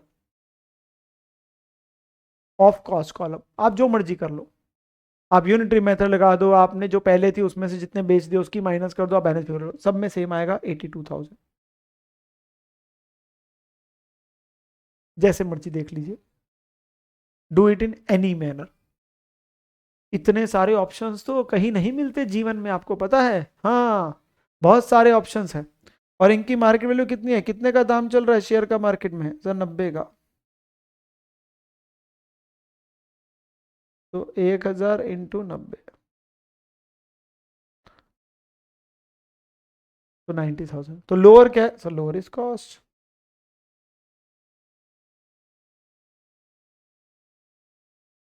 that is 82,000। Lower क्या है सर? लोअर कॉस्ट है, लोअर इज कॉस्ट। तो हम कितने में दिखाएंगे सर? 82,000। सर अगर मार्केट वैल्यू 80,000 होती तो हम 80,000 पे दिखाते और 2,000 का लॉस बुक कर लेते बाय P&L डाल के। अब लॉस रिकॉर्ड करने की जरूरत नहीं, क्योंकि फायदा रिकॉर्ड नहीं होगा। फायदा रिकॉर्ड नहीं होता ना, तो फायदा लग रहा है ना, तो फायदा रिकॉर्ड नहीं होगा। रिकॉर्ड तो लॉस ही होता है, अगर लॉस हो तो लॉस कब रिकॉर्ड होगा? जब मार्केट वैल्यू कम होगी। तो इसलिए आपके पास में कितने पे आ गया? 82,000 पे ही आ गया। और अब चेक करेंगे तो अकाउंट टैली भी हो जाना है। अगर वो 80 होता तो बाय P&L 2,000 करता, ठीक है ना। तो ये हमारे पास में कंप्लीट हो जाएगा ये वाला क्वेश्चन। तो यहाँ कौन सा पॉइंट था? ओपनिंग पहले से खरीदे कुछ, वो ओरिजिनल है, बोनस वाले मुफ्त के मिले, बेचा तो अब एवरेज कॉस्ट लगेगा, प्रॉफिट लॉस निकला, और क्लोजिंग में तो वही नियम है हमारा, कॉस्ट और market price which average lower, तो उसके हिसाब से क्वेश्चन क्या हो जाएगा? कंप्लीट हो जाएगा मेरे प्यारे बच्चों। क्या हो जाएगा? कंप्लीट हो जाएगा। Okay sir. अब एक और ऐसे ही बेटा प्रकार के शेयर्स होते हैं, हमने ओरिजिनल शेयर सीख लिए, बोनस सीख लिए। एक होते बेटा right shares. What is right shares? होता क्या है, कंपनी ने आपको शेयर्स इशू करे 1,00,000, मतलब बहुत सारे शेयर इशू करते, आपके पास 1,00,000 शेयर है। थोड़े समय के बाद जाके कंपनी को दोबारा से पैसे की जरूरत पड़ी और कंपनी ने कहा कि मैं शेयर्स इशू करना चाहती हूं। कंपनी अगर बेटा खुद सोचो बाहर के लोगों को शेयर दे देगी बिना आपसे बात करे और पूछे, तो क्या आपकी परसेंटेज ऑफ होल्डिंग कम नहीं हो जाएगी? मान लो पहले 10 लाख शेयर थे और आपके पास 1,00,000 थे, अब 10% मालिक थे। अब अगर कंपनी ने 10 लाख और इशू कर दिए तो अब तो 20 लाख में से आपके पास 1,00,000 रह जाएंगे, आपकी तो होल्डिंग कम हो गई। तो इसलिए कंपनी लॉ बोलता है कि कंपनी के लिए अनिवार्य होता है कि जब भी कंपनी दोबारा से शेयर इशू करना चाहती है तो वो पहले अपने एग्जिस्टिंग शेयर होल्डर से पूछेगी, अरे भाई तुम शेयर लेना चाहते हो कि नहीं लेना चाहते? अब तो पैसे की बात आ रही है, तो एग्जिस्टिंग शेयर होल्डर्स को मौका दिया जाता है शेयर्स खरीदने का। और पता है आपको, ये शेयर जो कंपनी ऑफर करती है ना शेयर होल्डर्स को, वो मार्केट से सस्ते दाम पे करती है। सर सस्ते में क्यों? बेटा अगर वो महंगे देगी उतने में देंगे तो आप मार्केट से खरीद लोगे, जब पैसे ही देने हैं तो अगर सस्ते मिल नहीं रहे कंपनी से तो आप मार्केट से खरीद लोगे। आप क्यों कंपनी से खरीदोगे? कंपनी से का शेयर क्यों खरीदोगे, पैसे दोगे? क्योंकि कंपनी मार्केट से सस्ते दाम पे देगी। तो दो चीजें हैं, ये क्या होते हैं, जब आप ऑफर देते हो अपने एग्जिस्टिंग शेयर होल्डर्स को कि तुम पैसे दो और शेयर ले जाओ और हम सस्ते दाम पे शेयर देते हैं, पर आपको पता है शेयर होल्डर के पास मौका होता है, क्योंकि यहां से पैसे जाने जी, मेरे पास पैसे ही नहीं है जी, मैं तो गरीब इंसान हूं, मेरे पास पैसे ही नहीं, मैं शेयर खरीदना नहीं चाहता, या मेरे पास कम पैसे पड़े मैं थोड़े से खरीद सकता हूं। तो यहां पर जो कंपनी आपको शेयर्स खरीदने का मौका दे रही है ना, आप उस हक को, वो जो कागज का टुकड़ा है, आप उसे किसी और को भी बेच सकते हो और थोड़े बहुत पैसे कमा सकते हो, क्योंकि कंपनी से मौका आपको मिला है, हर इंसान को थोड़ा ना मिला है, जो एग्जिस्टिंग शेयर होल्डर से मिल रहा है। तो वो क्या कर सकता है, मार्केट से कम दाम पे शेयर दे रही है, वो अपना हक किसी और को बेच देगा, अपना हक किसी और को बेच देगा। अब वो पर्सन कंपनी को पैसे देगा और उसे शेयर मिल जाएगा। तो यहां पर क्या होता है, मैं अभी आपको विद वैल्यूज भी समझाता हूं, so don't worry. Right shares होता है हक के नाम के शेयर्स, where the offer is given to existing shareholders to purchase the shares at a concession rate, सस्ते दाम पे। किसको दिया जा रहा है, एग्जिस्टिंग शेयर होल्डर्स को दिया जा रहा है कि वो शेयर्स खरीद सकते हैं सस्ते दाम पे। शेयर होल्डर सब्सक्राइब भी कर सकते हैं, पैसे भी दे सकते हैं शेयर्स खरीदने के लिए अगर उनके पास पैसे है, या वो अपना हक किसी और को भी बेच सकते हैं। एग्जाम्पल, मान लीजिए आपके पास 1 लाख शेयर्स पड़े पहले से, और राइट इशू है 1 for every 4 एट 15 रुपए। तो कंपनी कह रही है हर 4 के बदले 1 शेयर खरीद सकते हो, पर 15 रुपए देने पड़ेंगे। तो बताओ मैं मैक्सिमम कितने खरीद सकता हूं, मैक्सिमम सर 1 लाख का 1/4 विच इज 25,000 शेयर्स। इसे हम पता है क्या बोलते हैं, जितने खरीदे वो नहीं है, ये हमारी इंटाइटलमेंट है, मैं मैक्सिमम कितने खरीद सकता हूं। पर क्या मुफ्त में मिल रहे, नो, ये बोनस नहीं है, पैसे देने पड़ेंगे 15 रुपए पर शेयर। तो ये मेरी इंटाइटलमेंट है। अब क्वेश्चन बोलेगा जो ज्यादातर रहता है, कहेगा कुछ खरीदे कुछ का बेच दिया। हमने क्या किया, मान लो 15,000 ही सब्सक्राइब करे, तो उसके लिए तो मैंने 15 रुपए दे दिए। 15,000 ही सब्सक्राइब करे और उसके लिए 15 रुपए दे दिए। तो यहां पर मैं इन्वेस्टमेंट टू बैंक एंट्री आ जाएगी 15,000 इंटू 15। ये पैसे किसको जा रहे हैं, सर कंपनी को जा रहे हैं, सीधा कंपनी को गए। यहां कोई ब्रोकरेज वगैरह के खर्चे की बात भी नहीं होगी, ठीक है ना। मार्केट से खरीदते बेचते तो ब्रोकरेज आती है। तो ये नॉर्मल एंट्री आ गई इन्वेस्टमेंट टू बैंक। अब आपने क्या किया, 10,000 शेयर्स और खरीद सकते थे 15 रुपए पे, पर पैसे ही नहीं है। जितने पैसे थे उससे शेयर खरीद तो लिए 15,000, 15,000। However, I don't have sufficient money. So what I am doing, I am going to sell my right, my हक in favor of another person. मैं दूसरे पर्सन को वो कागज का टुकड़ा, वो हक बेचने जा रहा हूं। वो क्या बता रहा है हक, कि अगर आप ये कागज का टुकड़ा लेके आओगे और 15 रुपए दोगे तो शेयर तुम्हारा हो जाएगा। मैंने सोचा मेरे पास तो पैसे हैं नहीं, मैं ऐसा करता हूं अपना किसी और को बेच देता हूं। मार्केट में तो शेयर वैसे ही महंगा चल रहा है, 20, 25, 30 रुपए का चल रहा है, हमें कंपनी 15 में दे रही है, तो मैं थोड़े बहुत पैसे उससे ले लेता हूं, उसको तो शेयर फिर भी सस्ता ही पड़ेगा। तो मैंने क्या किया, अपना हक मिस्टर ए ने बी को बेच दिया 2 रुपए में। कितने रुपए में, 2 रुपए में। कितने शेयर का, सारे का नहीं नहीं, जितने खरीद लिए वो तो खरीद लिए, बाकी बाकी मतलब मान लो 10,000 का 2 रुपए बेच दिया। इसे हम बोलते हैं सेल ऑफ राइट। शेयर नहीं बेचा, शेयर नहीं बेचा, हक बेचा, हक, which is the entitlement. You are not selling the share, you are selling the entitlement. तो आपके पास में, आपकी पॉकेट में 20,000 आ गए। अरे सर ये क्या है, ये हमारा कहां जाएगा, कहां जाएगा बेटा। इसके लिए बड़ा क्लियर सा नियम है, वो कहता है हमारा AS13, पैरा 13 ऑफ AS13। जैसे एक्ट्स के अंदर में सेक्शन होते हैं, वैसे अकाउंटिंग स्टैंडर्ड में पैरा नंबर होता है। तो एक बड़ा पॉपुलर पैरा नंबर है 13 ही 13, 13 ही 13, 13 ही 13। मैं आगे गाना नहीं गाऊंगा, 13 ही 13। तो हमारे AS13 का पैरा नंबर 13 वो ये बोलता है कि ये प्योर मुनाफा है, इसकी मेरी कोई कॉस्ट थोड़ी ना है, ये प्योर मुनाफा है। तो नॉर्मल रूल कैसे, सीधा PNL में ले जाओ। ये फायदा है तो ये कहां चला जाएगा, PN में। इसका इन्वेस्टमेंट से कोई लेना देना नहीं। एक एक्सेप्शन है, उसकी चर्चा हमारी अगले लेक्चर में हो जाएगी जाके, छोटी सी इसकी एक्सेप्शन आएगी। नॉर्मल रूल क्या है, सीधा PNL में जाएगा। क्या, ये जो 20,000 मुनाफा हुआ, 20,000 मुनाफा हुआ, आपको पता है मैंने जिसको हक बेचा, मैं कहानी आगे बढ़ाता हूं, मैंने बी को बेचा ये हक। अब बताओ बी के लिए कॉस्ट कितनी पड़ी, सर उसके लिए 2 रुपए का शेयर पड़ा। अरे 2 रुपए का थोड़ा ना पड़ा, 2 रुपए का तो बेस पे तो हक मिला है। 15 रुपए जाके कंपनी को देके आएगा तभी तो शेयर मिलेगा, तो उसके लिए कॉस्ट 17 रुपए पड़ेगी। ये मैंने नीचे दिखा दिया, जरूरत नहीं है। हमें बी के नजरिए से एंट्री नहीं आएगी ना, हम तो ए के नजरिए से पूछेगा। तो हमें, वैसे मैं बोल रहा हूं बी के लिए टोटल कॉस्ट कितनी पड़ी, 17 रुपए। 2 रुपए उसने ए को दिए, 15 रुपए वो कंपनी को देगा। तो वो एंट्री डालेगा, इन्वेस्टमेंट की कॉस्ट है उसकी टू बैंक 17 रुपए के हिसाब से, क्योंकि 15 उसने कंपनी को दिए, 2 रुपए ए को दिए, ठीक है ना। वो एक के लिए प्योर मुनाफा था। कंपनी को कितने मिले, 15 रुपए। कितने शेयर्स के, सारे 25,000। तो कंपनी अपनी नॉर्मल एंट्री डाली होगी, bank to share capital to premium, चाहे वो ए से आए चाहे वो बी से आए, हार्डली मैटर्स। चाहे वो ए से आ रहे थे बी से आए, सर ए अपना हक ना बेचे, कोई दिक्कत की बात नहीं, ना बेचो भैया। ये अपने सारे शेयर खरीद ले तो इन्वेस्टमेंट टू बैंक सारा ही होता, ये सारा ही किसी और को बेच देता तो सारा ही मुनाफा हो जाता और वो दूसरे पर्सन का होता। तो वो तो केसेस है जितने मर्जी बनाए जाओ। हमारे क्वेश्चन में आपकी नॉलेज दोनों टेस्ट करनी है ना, तो हमेशा बोलेगा कुछ का खरीदा कुछ का बेचा, ताकि आप दोनों दिखा दो। और ये मेंशन हम करते ही करते हैं। अच्छा, ये हम दिखाते हैं, हाँ इसे दिखाएंगे हम, प्रेजेंटेशन देखते हैं कैसे करते हैं, हम ऐसे ही दिखा देंगे क्योंकि वर्किंग नोट है। सर इसका प्लीज क्वेश्चन कराओ ना, क्वेश्चन कराओ ना। लो बेटा, क्वेश्चन नंबर 6 पे आता हूँ। एक बेसिक सा क्वेश्चन है जिससे हमारे कोई अंडरस्टैंडिंग हो जाएगी कि कैसे सॉल्विंग करी जाती है, किस चीज की सॉल्विंग। जो हमारे पास में जब राइट इशू भी आता है तो हमने ओरिजिनल शेयर्स पैसे देके खरीदे पहली बार, कुछ हमें मुफ्त के मिले, कुछ हमने अल्टीमेटली राइट इंटाइटलमेंट के आ रहे हैं, ठीक है ना। तो उसी को लेके के पूरा क्वेश्चन है जहां पे वो आपसे मांग रहा है इन्वेस्टमेंट अकाउंट। बेटा क्वेश्चन आपसे क्या मांग रहा है, इन्वेस्टमेंट अकाउंट बनाना है। लास्ट में रिक्वायरमेंट लिखी है रजत की बुक्स में ईयर एंडिंग 31 मार्च 22 का। ओके, तो हमें 31 मार्च 22 वाला हमारा ईयर है और इसमें इन्वेस्टमेंट अकाउंट बनाना है। तो क्वेश्चन पढ़ना शुरू करते हैं। और अगेन यहाँ पे ना डिविडेंड नहीं अभी आ रहा है, इससे अगले क्वेश्चन में डिविडेंड आएगा, तो यहाँ आपका नॉर्मल तरीके से बनेगा। तो सबसे पहले बोला 1 अप्रैल को रजत के पास 50,000 इक्विटी शेयर है पी लिमिटेड के, बुक वैल्यू 15 में, फेस वैल्यू 10। तो ये तो पहले से पढ़े, ये ओपनिंग आ गया, ये ओपनिंग आ गया। तो हमारे पास क्या होगा, हम इन्वेस्टमेंट अकाउंट बनाएंगे।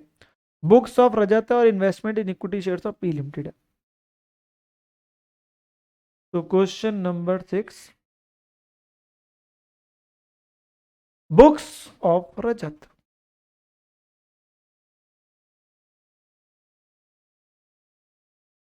बुक्स ऑफ रजत, और हमारा अकाउंट क्या है, इन्वेस्टमेंट इन इक्विटी शेयर्स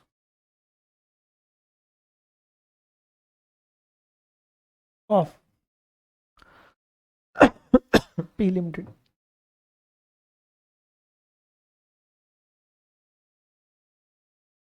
तो हमारा अकाउंट है investment in equity shares of P limited जो हम खोलने जा रहे हैं। डेट, पर्टिकुलर, नंबर और अमाउंट आप वीडियो को पॉज करेंगे और फॉर्मेट अपने पास में बना डालेंगे बेटा, ठीक है ना। वीडियो को पॉज कर लीजिए और आप फॉर्मेट बना लीजिए अपने पास, ठीक है ना। यस सर, हमने वीडियो को पॉज करके अपना फॉर्मेट बना लिया, वेरी गुड बेटा। नाउ अब सबसे पहले हम क्या करेंगे बेटा, हम ट्रांजैक्शन पे ट्रांजैक्शन पढ़ते चलेंगे और डालते चलेंगे। 1 अप्रैल को ओपनिंग में है 50,000 शेयर, फेस वैल्यू 10 है, फेस वैल्यू का रोल नहीं है। हमें शेयर कितने का पड़ा है, हमारी किताब में कितने का दिख रहा है, 15 का। मैंने पिछले साल 15 में खरीदा है ना, तो ये तो ओपनिंग में आ रहा है। तो हमारी कॉस्ट कितनी है, तो 1 अप्रैल 21 को आ रहा होगा to balance brought down.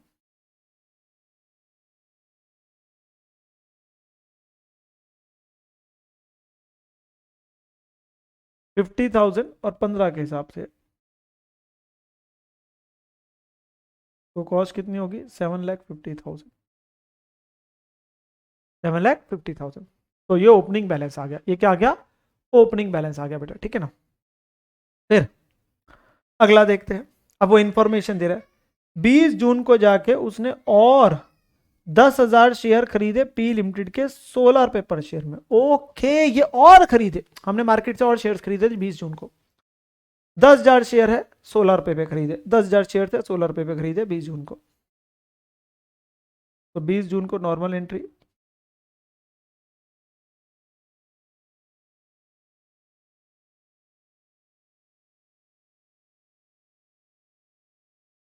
To bank account 10,000 share 16 के हिसाब से खरीदे तो कितना बन गया, 160, ₹16 के हिसाब से, ठीक है जी। Very normal, very normal, very normal transaction. ये दोनों ही एक तरीके के ओरिजिनल है बेटा, वो मैंने ना ओरिजिनल नाम दे दिया था आपको समझाने के लिए, मतलब जो पैसे देके खरीदे, पहले से बड़े और खरीदे। अब जो कंपनी से आएगा बोनस और राइट, उसकी चर्चा आएगी एक एक करके, ठीक है ना। फिर 1 अगस्त को पी लिमिटेड ने इशू किए एक equity bonus share for every 6 shares held by the share holders.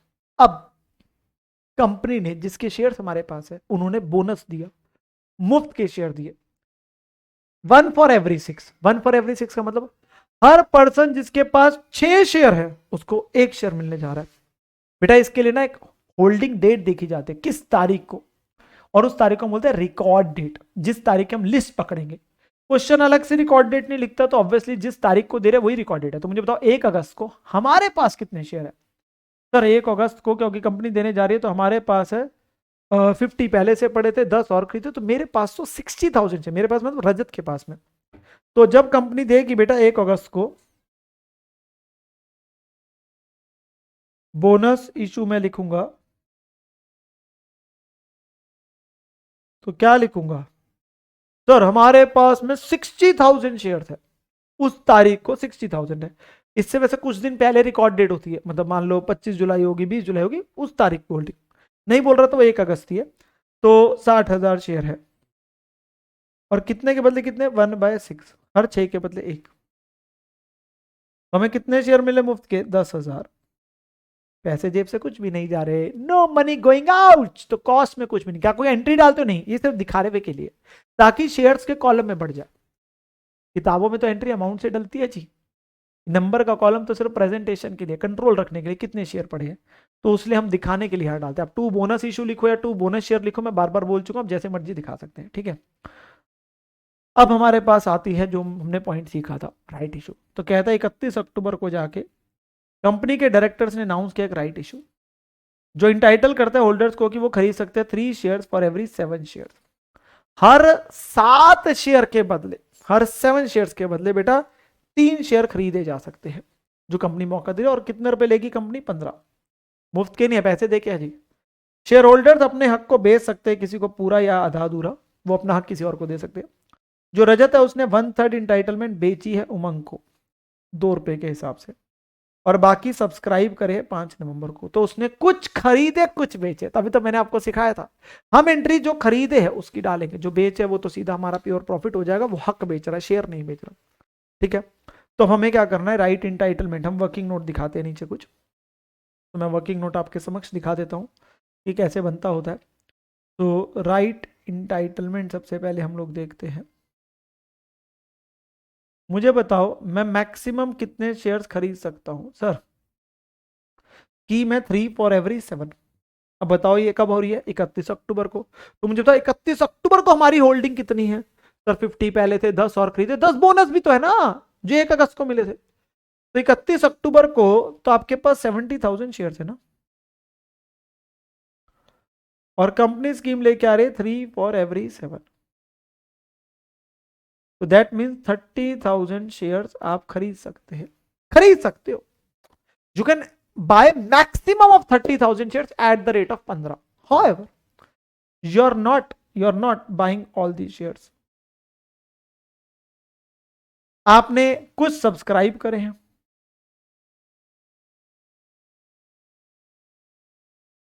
और कुछ का हक किसी को बेचा है, सेल ऑफ राइट। उसने क्या बोला, उसने अपना हक उमंग को बेचा था 1/3। तो 1/3 अगर बेच रहा है तो बेटा 2/3 यानी कि सब्सक्राइब कर रहा है। तो 30,000 के 2/3 मतलब 20,000 तो हम शेयर्स खरीदेंगे। कितने में खरीद रहे हैं, इसके लिए कितने पैसे देने पड़ेंगे कंपनी को, 15 रुपए पर शेयर। तो हम इसकी एंट्री दिखाएंगे, 20,000 शेयर खरीदे जा रहे हैं 15 रुपए पर शेयर में। 20,000 शेयर्स खरीदे 15 रुपए के हिसाब से, तो इसकी तो हम एंट्री डालेंगे। क्या एंट्री डालेगी, इन्वेस्टमेंट टू बैंक। इसकी एंट्री डालेगी इन्वेस्टमेंट टू बैंक, बेटा बिल्कुल आएगी। और ये पैसे हमने कब दिए, ना देता तो मैं 31 अक्टूबर करता, उसने बोला सब्सक्राइब द रेस्ट ऑन 5 नवंबर, तो हम 5 नवंबर को दिखा देंगे। तो हम 5 नवंबर को एंट्री डाल रहे हैं टू बैंक।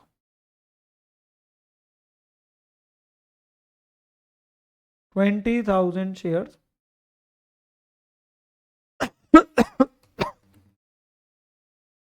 इंटू 15, 3 लाख। तो इतने तो मैंने पैसे दे के शेयर्स खरीदे हैं, ठीक है जी, इतने तो मैंने शेयर्स खरीदे, पैसे दिए जिसके बदले, और बाकी का हक मैंने किसी और को भेज दिया। कितने का, 30,000 इंटू 1/3 विच इज 10,000। कितने में, एट द रेट ऑफ 2। वो जो उमंग को बेचा उसने, लिखा ना उमंग को बेचा उसने 2 रुपए में। तो हमें कितने रुपए आए, 20,000। बेटे 20,000 की क्या एंट्री डल रही है आपको पता है, मतलब 20,000 की एंट्री डल रही है bank to sale of right, और ये कहां जा रहा है, सीधा पीएनएल में। अब बैंक टू पीएनएल भी बोल सकते हैं। तो ये हमारा सीधा प्योर प्रॉफिट है, जिसकी हमें ट्रीटमेंट बता के आनी है हमेशा ही, हमेशा पेपर में, ट्रांसफर टू पीएनएल अकाउंट एस पर तेरा ही तेरा तो that is para 13 of AS13। आप सिंपली AS13 लिख देंगे चल जाएगा, because it is easy to remember, तो इसलिए मैं पैरा नंबर भी आपको याद करा रहा हूँ। कुछ स्टैंडर्ड्स में हम आगे जाकर देखेंगे, मैं पैरा नंबर भी कोशिश करूंगा याद कराने की, ठीक है ना। तो पैरा नंबर 13 ऑफ AS13 के हिसाब से सीधा कहां चला जाएगा, प्योर प्रॉफिट है मेरा PL में है। इसके एक एक्सेप्शन है जो मैंने बोला अगले लेक्चर में हम डिस्कस करेंगे, अदरवाइज ये सीधा हमारा PNL में चले जाता है। तो इसका हमारे इन्वेस्टमेंट अकाउंट से कोई भी लेना देना नहीं है। तो ये हमारे पास सीधा आ जाएगा यहाँ पे, तो इसका कोई लेना देना नहीं, हमारी और कोई ट्रांजेक्शन नहीं है। तो साल अंत होएगा 31 मार्च को। तो 31 मार्च को जाके हमने सिंपली, कोई मार्केट प्राइस नहीं है, कुछ नहीं है, तो बैलेंस कैरी डाउन आ जाएगा। कोई सेल नहीं है बेटा इस क्वेश्चन में। तो 50, 60, 70 और 20 90,000, और ये हमारी कॉस्ट आ गई 750 प्लस 160 प्लस 3 लाख, 12,10,000। तो इसके साथ ही क्वेश्चन फिनिश, क्वेश्चन समाप्त। तो इसके साथ ही क्वेश्चन आपका क्या हो जाएगा बेटा, ये वाला समाप्त हो जाएगा। Question will be over and out, question will be over and out. तो क्वेश्चन हमारे पास में आराम से बिल्कुल पूरे का पूरा क्या हो जाएगा, क्लियर हो जाएगा जी। क्वेश्चन पूरे का पूरा क्लियर हो जाएगा, जिसमें कोई भी प्रॉब्लम की बात नहीं आएगी, कोई भी प्रॉब्लम की बात नहीं आएगी। तो क्या ये क्वेश्चन हमारा क्लियर हो गया? यस सर, ये क्वेश्चन हमारे पास में बिल्कुल अच्छे तरीके से समझ आ जाता है, अच्छे तरीके से समझ आ जाता है, ठीक है ना। तो ये भी आपका 6 क्वेश्चन हो जाता है। देन आगे बढ़ते बेटा 7th में। नाउ अब हम अपने पास में कुछ धीरे धीरे बढ़ाएंगे ना, जैसे पहले ओरिजिनल शेयर्स और बोनस का क्वेश्चन किया, फिर मैंने राइट सिखाया, राइट भी करा दिया। अब जो सीखा है वो तो आएगा ही, अब हम डिविडेंड भी सीखेंगे, अब हम डिविडेंड भी सीखेंगे, ठीक है ना। तो इस क्वेश्चन में हम कुछ चर्चा करेंगे अबाउट द डिविडेंड को लेके, ठीक है ना। तो एक फुल फ्लेजेड क्वेश्चन होगा जिसमें हम वो चर्चा भी कर लेंगे डिविडेंड वाली, ठीक है ना। बड़ी डिटेल में बात करेंगे, आराम से बात करेंगे। क्वेश्चन में स्टार्टिंग से शुरू कर रहे बेटा। 1 जनवरी को सिंह के पास में 20,000 इक्विटी शेयर्स है एक्स लिमिटेड के। फेस वैल्यू शेयर की 10 है, पर उसकी किताबों की वैल्यू है 16, बुक वैल्यू। फिर 1 जून को जाके उसने खरीदे और 5,000 शेयर्स कंपनी के ही 4 पे प्रीमियम पे। तो वैसे तो शेयर की फेस वैल्यू 10 है, पहले वाले 16 के पड़े, अब ये 4 पे प्रीमियम बोल रहा है। तो प्रीमियम का मतलब 10 का है ना फेस वैल्यू, तो 10 + 4 14 में खरीदे, ये मतलब एक्स्ट्रा फेस वैल्यू से ऊपर कितना दिया। फिर आगे कुछ ट्रांजेक्शन देता जाएगा। हमारे पास लास्ट में जाके बता रहा है जो ईयर एंड पे मार्केट प्राइस है ना वो 13 है, तो हम इसे मार्केट वैल्यू की कंपैरिजन भी सीख लेंगे। कह रहा है इन्वेस्टमेंट अकाउंट बनाओ जो सिंह की बुक्स में दिखेगा 31 दिसंबर तक का, और वैल्यू ऑफ शेयर्स भी बता देना उस तारीख को क्या है, तो वैल्यू ऑफ शेयर्स भी हम बताएंगे। तो ये हमारे पास क्वेश्चन है। सो 1 जनवरी से 31 दिसंबर हमारा साल है, और यहाँ ना हम कुछ डिविडेंड की चर्चा भी करेंगे, तो हम एक डिविडेंड का कॉलम भी बना लेंगे। जब डिविडेंड का कॉलम तभी बनेगा जब डिविडेंड की चर्चा आती है। पिछले में तो इंटरेस्ट और भाई साथ साथ ही आता था, यहाँ तभी बनेगा जब क्वेश्चन बोलेगा। तो अब क्या होगा, मैं पहले क्या करता हूँ, मैं पहले फॉर्मेट बना लेता हूँ, और मैंने तो बना लिया आप लोग अभी वीडियो को पॉज करके बनाएंगे, मैं पहले ऊपर के फैक्ट्स लिख देता हूँ। तो क्वेश्चन नंबर 7, सो बुक्स किसके बेटा, बुक्स है सिंह की, और investment in equity shares of X limited है।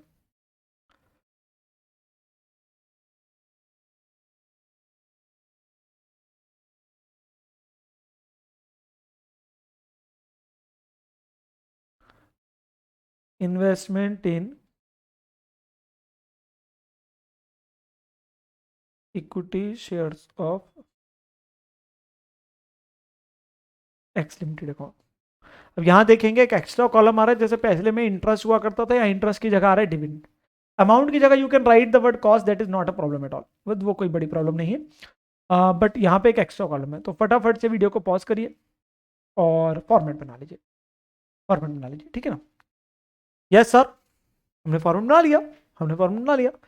चलिए, सो लेट अस एक एक लाइन पढ़ते जाएंगे और ट्रांजैक्शन को अपने पास में फिर डालते जाएंगे। बड़ा ही मजा आने वाला है क्वेश्चन के अंदर में, बहुत ही जबरदस्त, आई एम एक्साइटेड। तो चलिए, तो क्वेश्चन के अंदर में क्या बोल रहे बेटा, 1 जनवरी को उसने बोला 20,000 शेयर, 20,000 शेयर पहले से पड़े हैं, ये ओपनिंग हो गया, और बुक वैल्यू है 16 के हिसाब से, तो ये ओपनिंग बैलेंस आ गया। टू बैलेंस ब्रॉट डाउन 1 जनवरी को।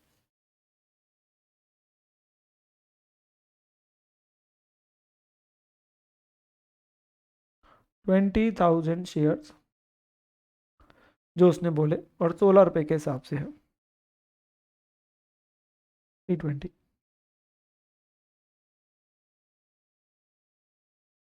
3,20,000, तो ये ओपनिंग बैलेंस आ गया, ओपनिंग बैलेंस आ गया हमारे 20,000 शेयर का, ठीक है जी। देन फिर उसने बोला 1 जून को 5000 और खरीदे 4 रुपये प्रीमियम। 4 रुपये प्रीमियम का मतलब हो गया बेटा 10 + 4, 14 रुपये में। तो 2 बैंक आ जाएगा, 2 बैंक आ जाएगा 1 जून को।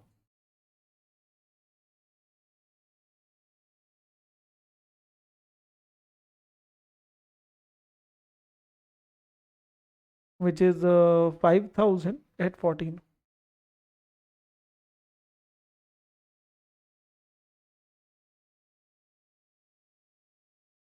तो 70,000, 5000 इंटू 14, 70,000। ठीक है जी। फिर अब कहता है 30 जून को जाके डायरेक्टर्स ने अनाउंस किया एक बोनस और राइट इशू की अब चर्चा आ रही है। कहता है बोनस दे रहे हैं 1 equity share for every 5 shares held, and ये हमें कब मिले, 2 अगस्त को मिले।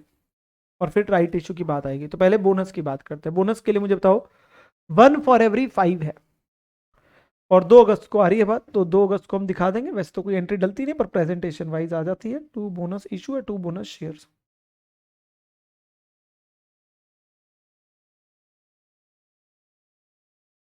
टू बोनस इशू या 2 बोनस शेयर लिख दो। 1 फॉर एवरी 5 है, तो हमारे पास कितने शेयर है बेटा उस तारीख को? सर हमारे पास ना 20 पहले थे, 5 हमने और खरीदे तो 25,000 है। तो वी हैव 25,000 शेयर्स और 1 फॉर एवरी 5 है। तो 1 फॉर एवरी 5 के हिसाब से कितने आ गए हमें बोनस शेयर्स, कितने मिले 5,000। और जेब से पैसा कुछ नहीं जा रहा तो अमाउंट में कुछ भी नहीं आएगा, अमाउंट में कुछ भी नहीं आएगा। तो 2 बोनस शेयर्स आ जाएगा 5,000। ठीक है ना? यस सर, यहां तक हमें बात समझ आ गई। फिर अब कहता है terms of the right issue. कह रहे राइट शेयर दिए जाएंगे एग्जिस्टिंग होल्डर्स को 10 अगस्त को। ओ 10 अगस्त की तारीख देखी जाएगी और 10 अगस्त का मतलब यह है कि बोनस हो चुका है 2 अगस्त को। अगर वो भी 30 जून की होल्डिंग देखी जाती या पहले की देखी जाती, बोनस से पहले की, तो वो भी 25,000 पे लगता। वो 25,000 पे नहीं लगेगा, वो बोनस के बाद लग रहा है क्योंकि बोनस के शेयर मिल गए हैं 2 अगस्त को। तो अब 10 अगस्त को अगर दे रहे हो तो बोनस के ऐड करने के बाद पे लगेगा, ऐड करने के बाद, क्योंकि वो उसके बाद आ रहा है। राइट शेयर्स इंटाइटल करेगा होल्डर्स को कि वो खरीद सकते हैं एडिशनल कंपनी के shares equity in the rate है 1 शेयर पर एवरी फॉर 3 हेल्ड एट 15 पर शेयर। और सारा पैसा 30 सितंबर तक देना है। तो 1 फॉर एवरी 3 है जी, स्कीम नॉर्मल सी बात है। और 15 रुपए पे जैसे पिछले क्वेश्चन में था।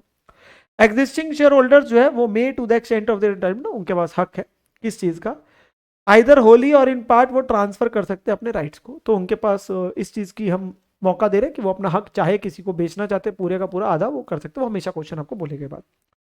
सिंह ने एक्सरसाइज करा ऑप्शन 50% इंटाइटलमेंट का, तो उसने 50% खरीदे, 50% खरीदे हैं और जो बाकी 50% है वो उसने एक अनंत को बेच दिया 1.5 रुपए के हिसाब से।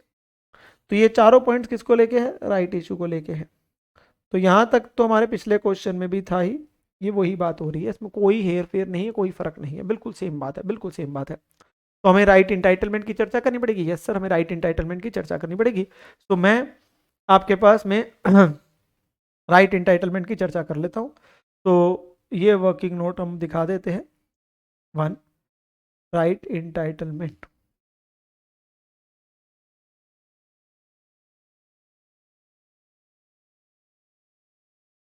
तो हमारे पास कितने शेयर टोटल में बेटा? सर हमारे पास है 20 + 5 + 5 30,000 शेयर है। और स्कीम है बेटा 1 फॉर एवरी 3।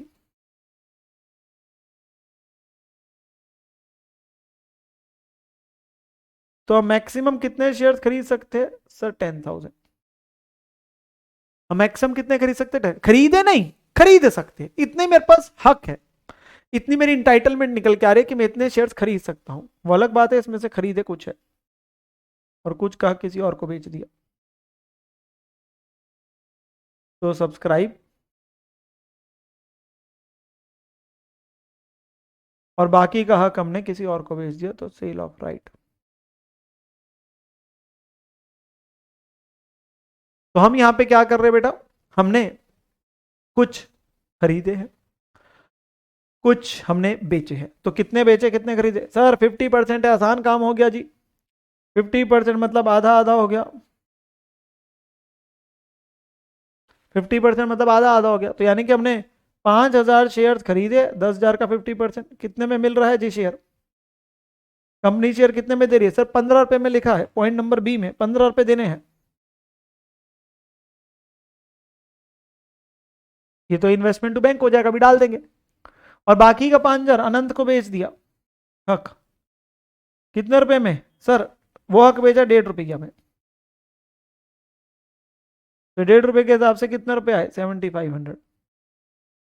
और इसके लिए क्या लिखेंगे सर? अंग्रेजी लिख देंगे। कौन सी अंग्रेजी बेटा, कौन सी अंग्रेजी सर? इसके लिए अंग्रेजी लिख के आएंगे ना, which is transfer to PNL account as per para 13 of AS 13। तो पैरा 13 ऑफ एएस 13 के हिसाब से इसको हम कहां भेजेंगे जी? पीएनएल अकाउंट में भेजेंगे मेरे प्यारे बच्चों। तो वो मुद्दा तो अलग ही हो गया, वो तो पीएल में चला गया सीधा प्रॉफिट। अब हमारे इन्वेस्टमेंट में क्या आएगा? 5,000 शेयर जो हमने 15 में खरीदे, इसकी कोई डेट दी है सर? 30 सितंबर थी लास्ट डेट, तो हम मान रहे 30 सितंबर को ही डाल देते एंट्री। तो 30 सितंबर को हमने एंट्री दिखा दी जो हमने खरीदे हैं।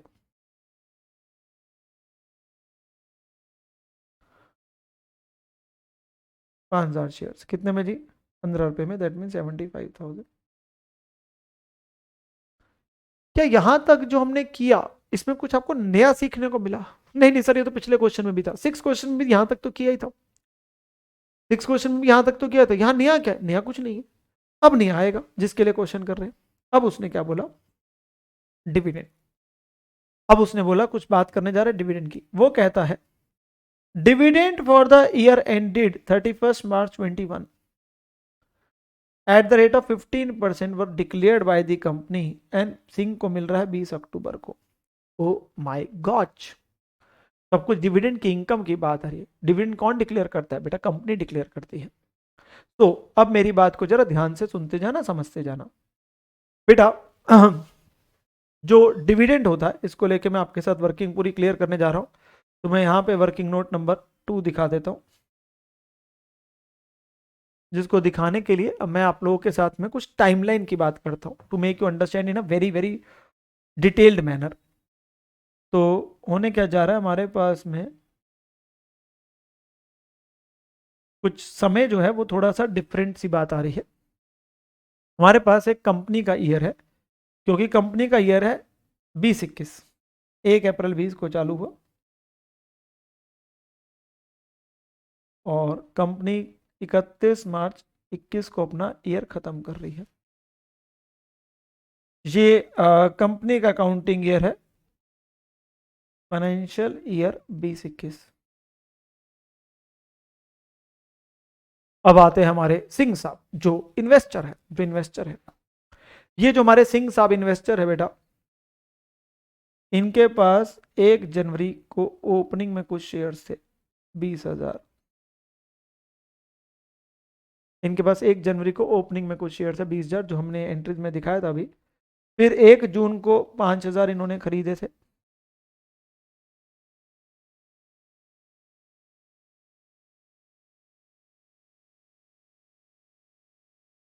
फिर 2 अगस्त को बोनस था 5,000 का।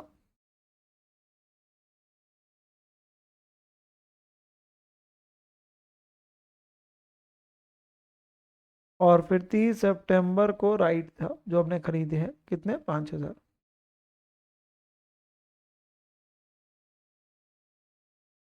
जिसके हमने पैसे दिए थे 75,000। और अब डिविडेंड आ रहा है हमारे पास 20 अक्टूबर को।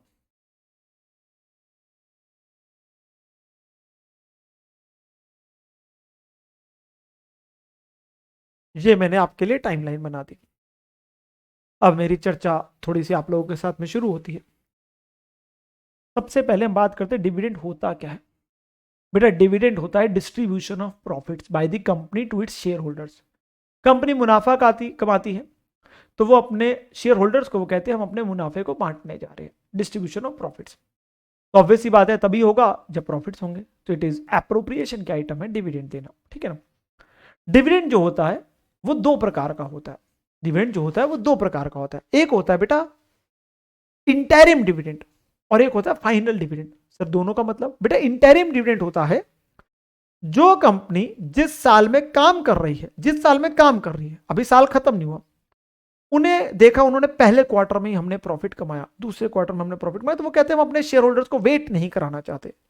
तो बोर्ड ऑफ डायरेक्टर्स क्या करते हैं, वो उसी साल का डिविडेंड, उसी साल का प्रॉफिट उसी साल में बांटने की बात करते हैं। तो जिस साल कमा रहे हैं उसी साल में अगर बांटा जाएगा तो वो ड्यूरिंग द ईयर ही बांटा जा रहा है, तो उसे बोलते हैं इंटरिम डिविडेंड। उसे क्या बोलते हैं, interim dividend, during the period. और मेजरली होता है फाइनल डिविडेंड। फाइनल डिविडेंड कब होता है, अब साल जो है वो खत्म हो गया भाई, उसका प्रॉफिट जो है वो अभी निकालने के लिए पूरे साल की किताबें बनेगी, फिर बोर्ड ऑफ डायरेक्टर सोचते हैं, और एक्चुअली में डिविडेंड डिक्लेयर होता है एनुअल जनरल मीटिंग में। डिक्लेयर कब होता है, एनुअल जनरल मीटिंग में, जहां पे शेयर होल्डर्स की जो मीटिंग है वहां पे इसको डिक्लेयर किया जाता है, तब शेयर होल्डर्स को देने की बात आती है, तब शेयर होल्डर्स को देने की बात आती है। तो मुझे बताओ पहले इस केस में देख के, जब उसने लिखे थे dividend for the year ended 31 मार्च 21 को डिक्लेयर किया 20 अक्टूबर को, तो फाइनल हुआ कि इंटरिम हुआ, सर ये फाइनल हुआ, क्योंकि साल है 2021 जिसका कंपनी देने जा रही है, और कब देने जा रही है, साल खत्म होने के बाद। तो ये फाइनल डिविडेंड, इंटरिम भी आगे जाके क्वेश्चंस में आ जाएगा, घबराने की कोई बात नहीं है, ठीक है ना। तो दिस इज फाइनल डिविडेंड, जहां पे कंपनी इस साल का डिविडेंड देने जा रही है इसमें, तो ये हमारा फाइनल डिविडेंड है। पहली बात तो ये क्लियर हो गई। कंपनी कौन से साल के मुनाफे को बांटने जा रही है, सर जो 2021 में कमाया, उस मुनाफे को बांटने जा रही है शेयर होल्डर्स को। मैं एक शेयर होल्डर हूं, जिसकी मैं किताबों की बात कर रहा हूं, तो मैं कौन हूं, सिंह हूं, I am Singh, Singh is king. तो अल्टीमेटली क्या है, अब हमने देखना है सिंह के एंगल से, और कंपनी देगी हमें शेयर्स पे डिविडेंड की देगी बात। अब ध्यान से सुनना मेरी बात, कंपनी पिछले साल के प्रॉफिट्स को बांटने जा रही है इस साल। तो बेटा जो शेयर्स, ध्यान से सुनते जाना, जो शेयर्स कंपनी ने, जो शेयर्स कंपनी ने पिछले साल के खत्म होने के बाद इशू की है, जो शेयर्स कंपनी ने पिछले साल के बाद इशू के नए शेयर, क्या कंपनी उस पर भी डिविडेंड देगी? The answer is absolutely no. क्योंकि बेटा कंपनी पिछले साल के प्रॉफिट को बांटने जा रही है, तो जो पिछले साल में लोगों का पैसा लगा था, जो पिछले साल तक शेयर्स इशूड थे, उनके ऊपर डिविडेंड देगी ना। दे तो लेट रही है पर देगी तो उसी के ऊपर, अंटिल अनलेस की कंपनी टेक्स अ डिसीजन कि वो देना चाहती है। Otherwise in a normal scenario, जो कंपनी ने शेयर्स फ्रेश इस साल इशू की है, उन पे वो डिविडेंड नहीं देगी जो इस साल की है, क्योंकि डिविडेंड पिछले साल का है, डिविडेंड पिछले साल का है। तो इसकी वजह से होगा क्या, बोनस और राइट इशू बाहर हो जाएंगे। कौन से बाहर हो गए, बोनस और राइट इशू। इन पे डिविडेंड नहीं मिलेगा सर, कभी नहीं मिलेगा, नहीं नहीं मिलेगा ना, अगले साल जब बांटेगी फाइनल डिविडेंड। या ये इंटरिम होता तो इनको भी लिया जाता, फाइनल डिविडेंड है पिछले साल का। बोनस और राइट कंपनी देती है ना, कंपनी ने दिया ये शेयर्स को, तो इन पे डिविडेंड नहीं आएगा until unless question specifically says कि इन पे आना है। अगर क्वेश्चन बोलेगा तो आपके पास आने की बात होगी, बट वो नहीं बोल रहा तो नहीं आएगा, या क्वेश्चन कई बार खुद ही बोल देता है नहीं लेना, तो क्लियर ही हो जाती है बस, बोनस राइट नहीं आएगा, क्योंकि फाइनल डिविडेंड है, पिछले साल का डिविडेंड बांटने जा रहे हैं, डिविडेंड करंट ईयर में देने जा रहे हैं। तो आपके पास में जो शेयर्स कंपनी ने हमारे इस साल में इशू किए, कंपनी ने नए शेयर इशू किए, चाहे मुफ्त के दिए चाहे पैसे लेके दिए, उन पे कंपनी डिविडेंड नहीं देगी, इन पे अगले साल से देगी, या इस साल का अगर इंटरिम देती तो आता। अब हमारी बात आती है, सर आपने 5,000 को जो 1 जून को खरीदे उसको क्यों नहीं किया? बेटा क्योंकि वो शेयर्स कंपनी से नहीं खरीदे, वो शेयर्स मार्केट से खरीदे, कंपनी ने नहीं इशू किए, वो तो मार्केट के हैं। अब यहां पर मैं एक पॉइंट आ रहा है, बेटा कंपनी जो है किनको डिविडेंड देगी? सर वो देगी उन शेयर होल्डर्स को, जो शेयर होल्डर्स है जिस दिन की रिकॉर्ड डेट ली जा रही है डिविडेंड के लिए, मतलब वो जो मीटिंग होती है, एजीएम होती है, उससे कुछ दिन पहले की रिकॉर्ड डेट लेते हैं। मान लो हम तो 20 अक्टूबर, ये सारी डेट तो 20 अक्टूबर की याद करते हैं। अब मुझे बताओ 20 अक्टूबर को सिंह के पास कितने शेयर पड़े हैं? सर 20 पहले से पड़े थे, 5 और खरीदे थे, वो तो मार्केट से खरीदे थे, तो सिंह को 25,000 शेयर्स पे डिविडेंड मिलेगा। सर बोनस और राइट पे क्यों नहीं मिल रहा? बेटा बोनस राइट पे इसलिए नहीं मिलेगा क्योंकि वो कंपनी ने नए शेयर इस साल इशू किए, साल खत्म होने के बाद, और कंपनी पिछले साल के मुनाफे को बांटने जा रही है। सर फिर कंपनी 31 मार्च की लिस्ट नहीं उठाएगी, नहीं नहीं नहीं, कंपनी जब देने जा रही है वो उस दिन की लिस्ट उठाएगी, कंपनी जब डिविडेंड देने जा रही है वो उस दिन की लिस्ट उठाएगी, और उसमें से जो शेयर कंपनी ने इस साल इशू किया उसे हटा देती है, तो बोनस राइट नहीं आएगा। पर डिविडेंड जो मिलेगा वो सिंह को मिलेगा कितने शेयर पे? 25,000 शेयर पे मिलेगा। सो डिविडेंड ये कितने शेयर पे मिलेगा? Dividend on 25,000 shares. मिलेगा। बोनस राइट पे नहीं आएगा क्योंकि बोनस राइट वो शेयर है जो करंट ईयर में इश्यू किए गए साल खत्म होने के बाद, और हम पिछले साल का देने जा रहे हैं। 5,000 शेयर हमने मार्केट से खरीदे, वो तो थे तो पहले भी इशूड ना, वो कंपनी ने नहीं इशू, कंपनी ने फ्रेश इशू किए होते ना 5,000 रुपये, तो उस पर भी ना आता। वो नहीं बोल रहा तो मार्केट से खरीदे, अपने पैसे देके खरीदे। अब हमारा जो डिविडेंड है, मैं दोनों को अलग अलग करता हूं, मतलब 20,000 शेयर पे भी डिविडेंड मिलेगा और 5,000 शेयर पे भी डिविडेंड मिलेगा। कितना कितना डिविडेंड बनेगा सर, निकाल लेते हैं। तो डिविडेंड इस पे कितना बनेगा सर, इकट्ठे नहीं कर सकते, नहीं नहीं इकट्ठे नहीं करना, उसके पीछे कारण है वो भी समझ आ जाएगा। 20,000 शेयर पे बेटा डिविडेंड जो मिलेगा, कंपनी जो है वो रेट दे रहा है। कितना रेट दे रहा है सर, 15%। किस पे लेगा सर, कंपनी के शेयर की फेस वैल्यू पेड वैल्यू है, मार्केट में क्या भाव चल रहा है उस पर थोड़ा देखिए, कंपनी का शेयर की फेस वैल्यू पेड वैल्यू क्या, वो तो 10 रुपए था, तो उसके ऊपर 15% होगा। ऐसे यहां डिविडेंड कितना होगा, 5,000 इंटू 10 इंटू 15%, तो ये बना 30,000, ये बना 7,500। एक बना आपके पास में कितना 30,000 और एक बना 7,500। ओके जी। अब इन दोनों की जो अकाउंटिंग ट्रीटमेंट है बेटा, उसमें फर्क है, इसलिए मैंने अलग अलग निकाला। सर फर्क क्यों है, हाँ वो समझने, अभी पहले देखता हूं क्या ट्रीटमेंट है, पहले मैं वो लिखने जा रहा हूं, फिर मैं आपको समझाता हूं। बेटा मेरे प्यारे बच्चों, ये वाला डिविडेंड कहलाया जाता है रेवेन्यू नेचर का, और हम इसे पोस्ट एक्विजिशन डिविडेंड बोलते हैं, कुछ नाम रखा हुआ है किसका, नामकरण में क्या है, पोस्ट एक्विजिशन, फिर मैं समझाता हूं, अभी मैं नोटिंग कर रहा हूं। ये हमारा डिविडेंड है, ये कुछ कैपिटल नेचर का कहलाया जाता है,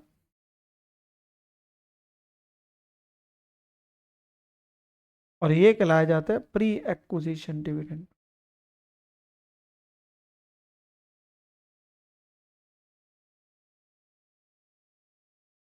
ये वाला जो डिविडेंड है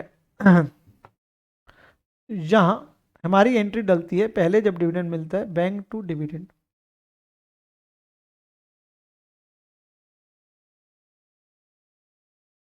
और फिर ये डिविडेंड जाता है पीएनएल में।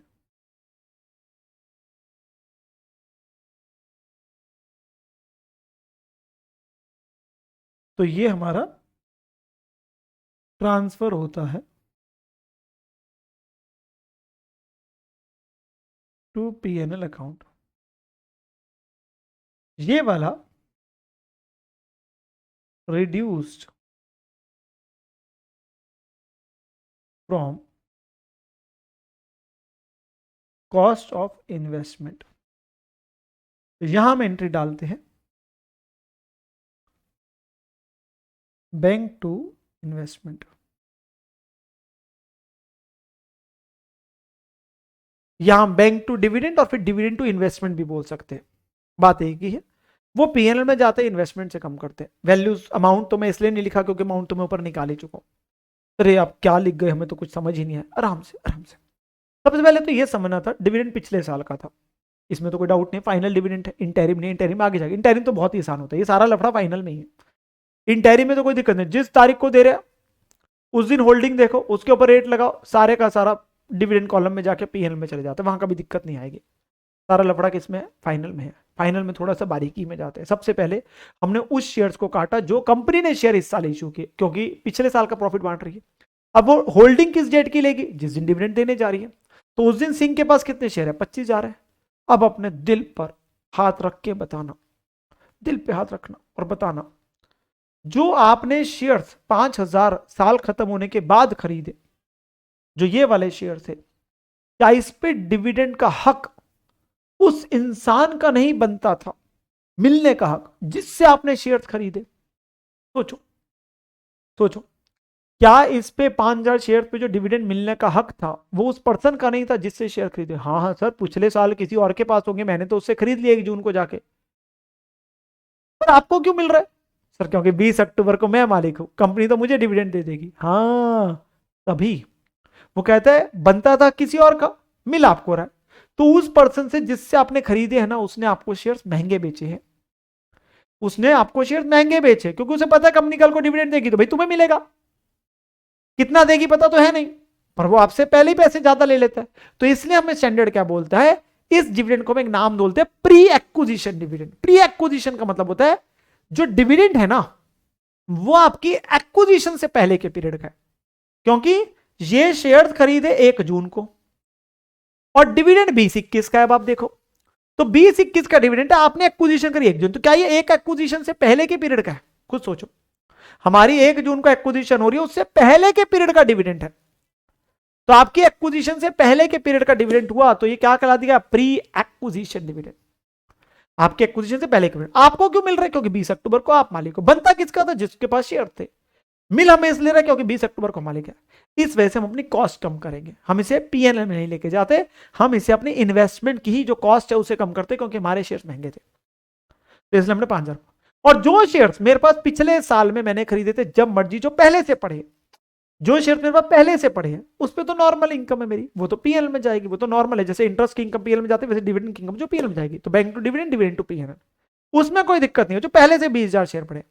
पर जो साल खत्म होने के बाद खरीदे मार्केट से और डिविडेंड की डेट से पहले, उन पे जो डिविडेंड मिल रहा है वो प्री एक्विजिशन है, और बोनस राइट पे आएगा नहीं, बोनस राइट पे आएगा नहीं। ये हमारा कॉन्सेप्ट है। जब मैं आगे और क्वेश्चंस कराऊंगा, जब आप होमवर्क के क्वेश्चंस करेंगे तो आपको और क्लैरिटी मिलेगी, तो घबराना नहीं, घबराना, पहली बार में चीज अजीब लगती है, पहली बार में चीज लगती है। सबसे पहले फाइनल डिविडेंड है, इंटरिम नहीं है, तो जो कंपनी ने शेयर साल खत्म होने के बाद इशू करे, बोनस राइट उनको हटा दिया। फिर जो पहले से शेयर पड़े थे उस पर जो डिविडेंड निकलेगा वो हम सीधा डिविडेंड कॉलम में ले जाएंगे और वहां से पीएन में चला जाएगा, नॉर्मल बात। पर जो शेयर साल खत्म होने के बाद खरीदे उन पे डिविडेंड आपको इसलिए मिल रहा है क्योंकि 20 अक्टूबर को आप मालिक हो, बनता था हक उसका जिससे आपने शेयर खरीदे, तो इसलिए इसे कहते हैं प्री एक्विजिशन डिविडेंड। तो इसलिए इससे हम अपनी कॉस्ट कम करेंगे। तो हम क्या करेंगे, हम यहाँ पे 20 अक्टूबर को जाएंगे बेटा और सिंपली लिखेंगे हमें 20 अक्टूबर को मिल रहा है, हम लिखेंगे बाय बैंक, ऐसे आ रहे हैं।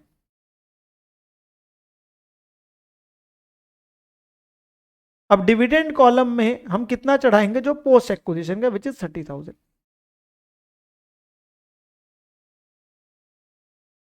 डिविडेंड कॉलम में हम कितना लिखेंगे बेटा, 30,000। और अमाउंट कॉलम में हम लिखेंगे जितनी आपकी कॉस्ट को कम करना है। वो हमारी एंट्री एक तरीके से कोई बैंक टू डिविडेंड, वो पोस्ट एक्विजिशन वाली, वो उसकी है सिंपली जो ओपनिंग में शेयर थे, और जो हमने करंट ईयर में खरीदे उससे हम कॉस्ट कम कर रहे हैं, तो क्योंकि हमारी ये चीज महंगी है ना, मैंने बोला ये चीज महंगी है, तो इसलिए इसी को कम करने के लिए ये कर रहे हैं, तो इसलिए इन्वेस्टमेंट कॉलम में डाल रहे हैं, इसलिए हम प्री एक्विजिशन है, ठीक है ना। तो ये हमारी डिविडेंड की चर्चा हुई यहाँ पे, ठीक है ना। अब उसने बोला 1 नवंबर को हमने 20,000 शेयर बेचे 3 रुपए प्रीमियम में, तो 1 नवंबर को बाय बैंक कितने शेयर, 20,000 भेजे, 3 रुपए प्रीमियम मतलब 13 रुपए में, तो 2,60,000, 13, क्योंकि 3 रुपए प्रीमियम मतलब 10 रुपए का शेयर है तो 13 बेचे ना। डिविडेंड वगैरह में यहाँ परचेज सेल में कुछ नहीं आता, वो जब डिविडेंड मिलता है तभी आता है, यहाँ इंटरेस्ट की तरह नहीं हर बार जो आता रहेगा, ठीक है ना। अच्छा जी, बेचा तो क्या निकालना पड़ेगा sir, profit loss, profit loss, हाँ प्रॉफिट लॉस निकालना पड़ेगा।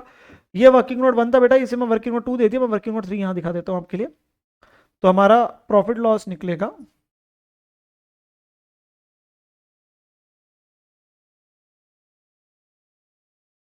जिसके लिए हम सबसे पहले क्या देखते हैं सर, जिसके लिए हम सबसे पहले देखते हैं कॉस्ट ऑफ इन्वेस्टमेंट, जो बेचा उसकी कॉस्ट, और यहाँ कौन सा मेथड होता है sir, average cost. Average cost कैसे निकलेगी, सारी चीजों को लिखो, 320 प्लस 70 प्लस 75, इन्वेस्टमेंट कॉलम को देखना है, सबसे इंपॉर्टेंट बात जिसका रेलिवेंस है, minus 7,500 divided by total share से कितने हैं sir, 20 plus 5 plus 5 plus 5, 35,000 shares, और इनटू कितने बेचे हैं, 20,000। वैसे बेटा एक बार न्यूमरेटर निकालना क्योंकि मुझे इजी हो जाएगा, मैं आप लोगों के लिए भी कन्वीनियंस करता हूँ, +70 प्लस 75,000 माइनस 75, 457,500। ये न्यूमरेटर है, डिवाइडेड बाय 35,000 की कॉस्ट है, तो 20 की कितनी हुई?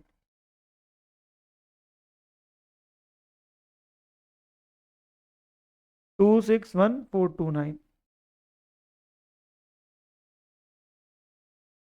और हमने बेचा कितने में जी? सर बेचा है 260 में। बेचा है कितने में? 260 में। तो आपके पास क्या हो गया सर? घाटा हो गया, लॉस हो गया, बहुत ज्यादा नहीं हुआ पर हुआ है। कम पे बेचा है, कितने का? 1429। तो हमारा लॉस आ गया जी 1429 का, ठीक है ना? 1429 का हमारा क्या आ जाएगा? लॉस। तो ये by P N L account डल जाएगा लॉस। तो वेटेड एवरेज मेथड चलता है बेटा हमेशा यहाँ पे शेयर के केस में। तो by P N L account loss 1429। अब क्या कुछ और लिखा है? नहीं नहीं सर, इस ईयर एंड आ गया। ईयर एंड पे क्या है? 13 रुपए का शेयर लिखा है। तो एक लाइन छोड़कर,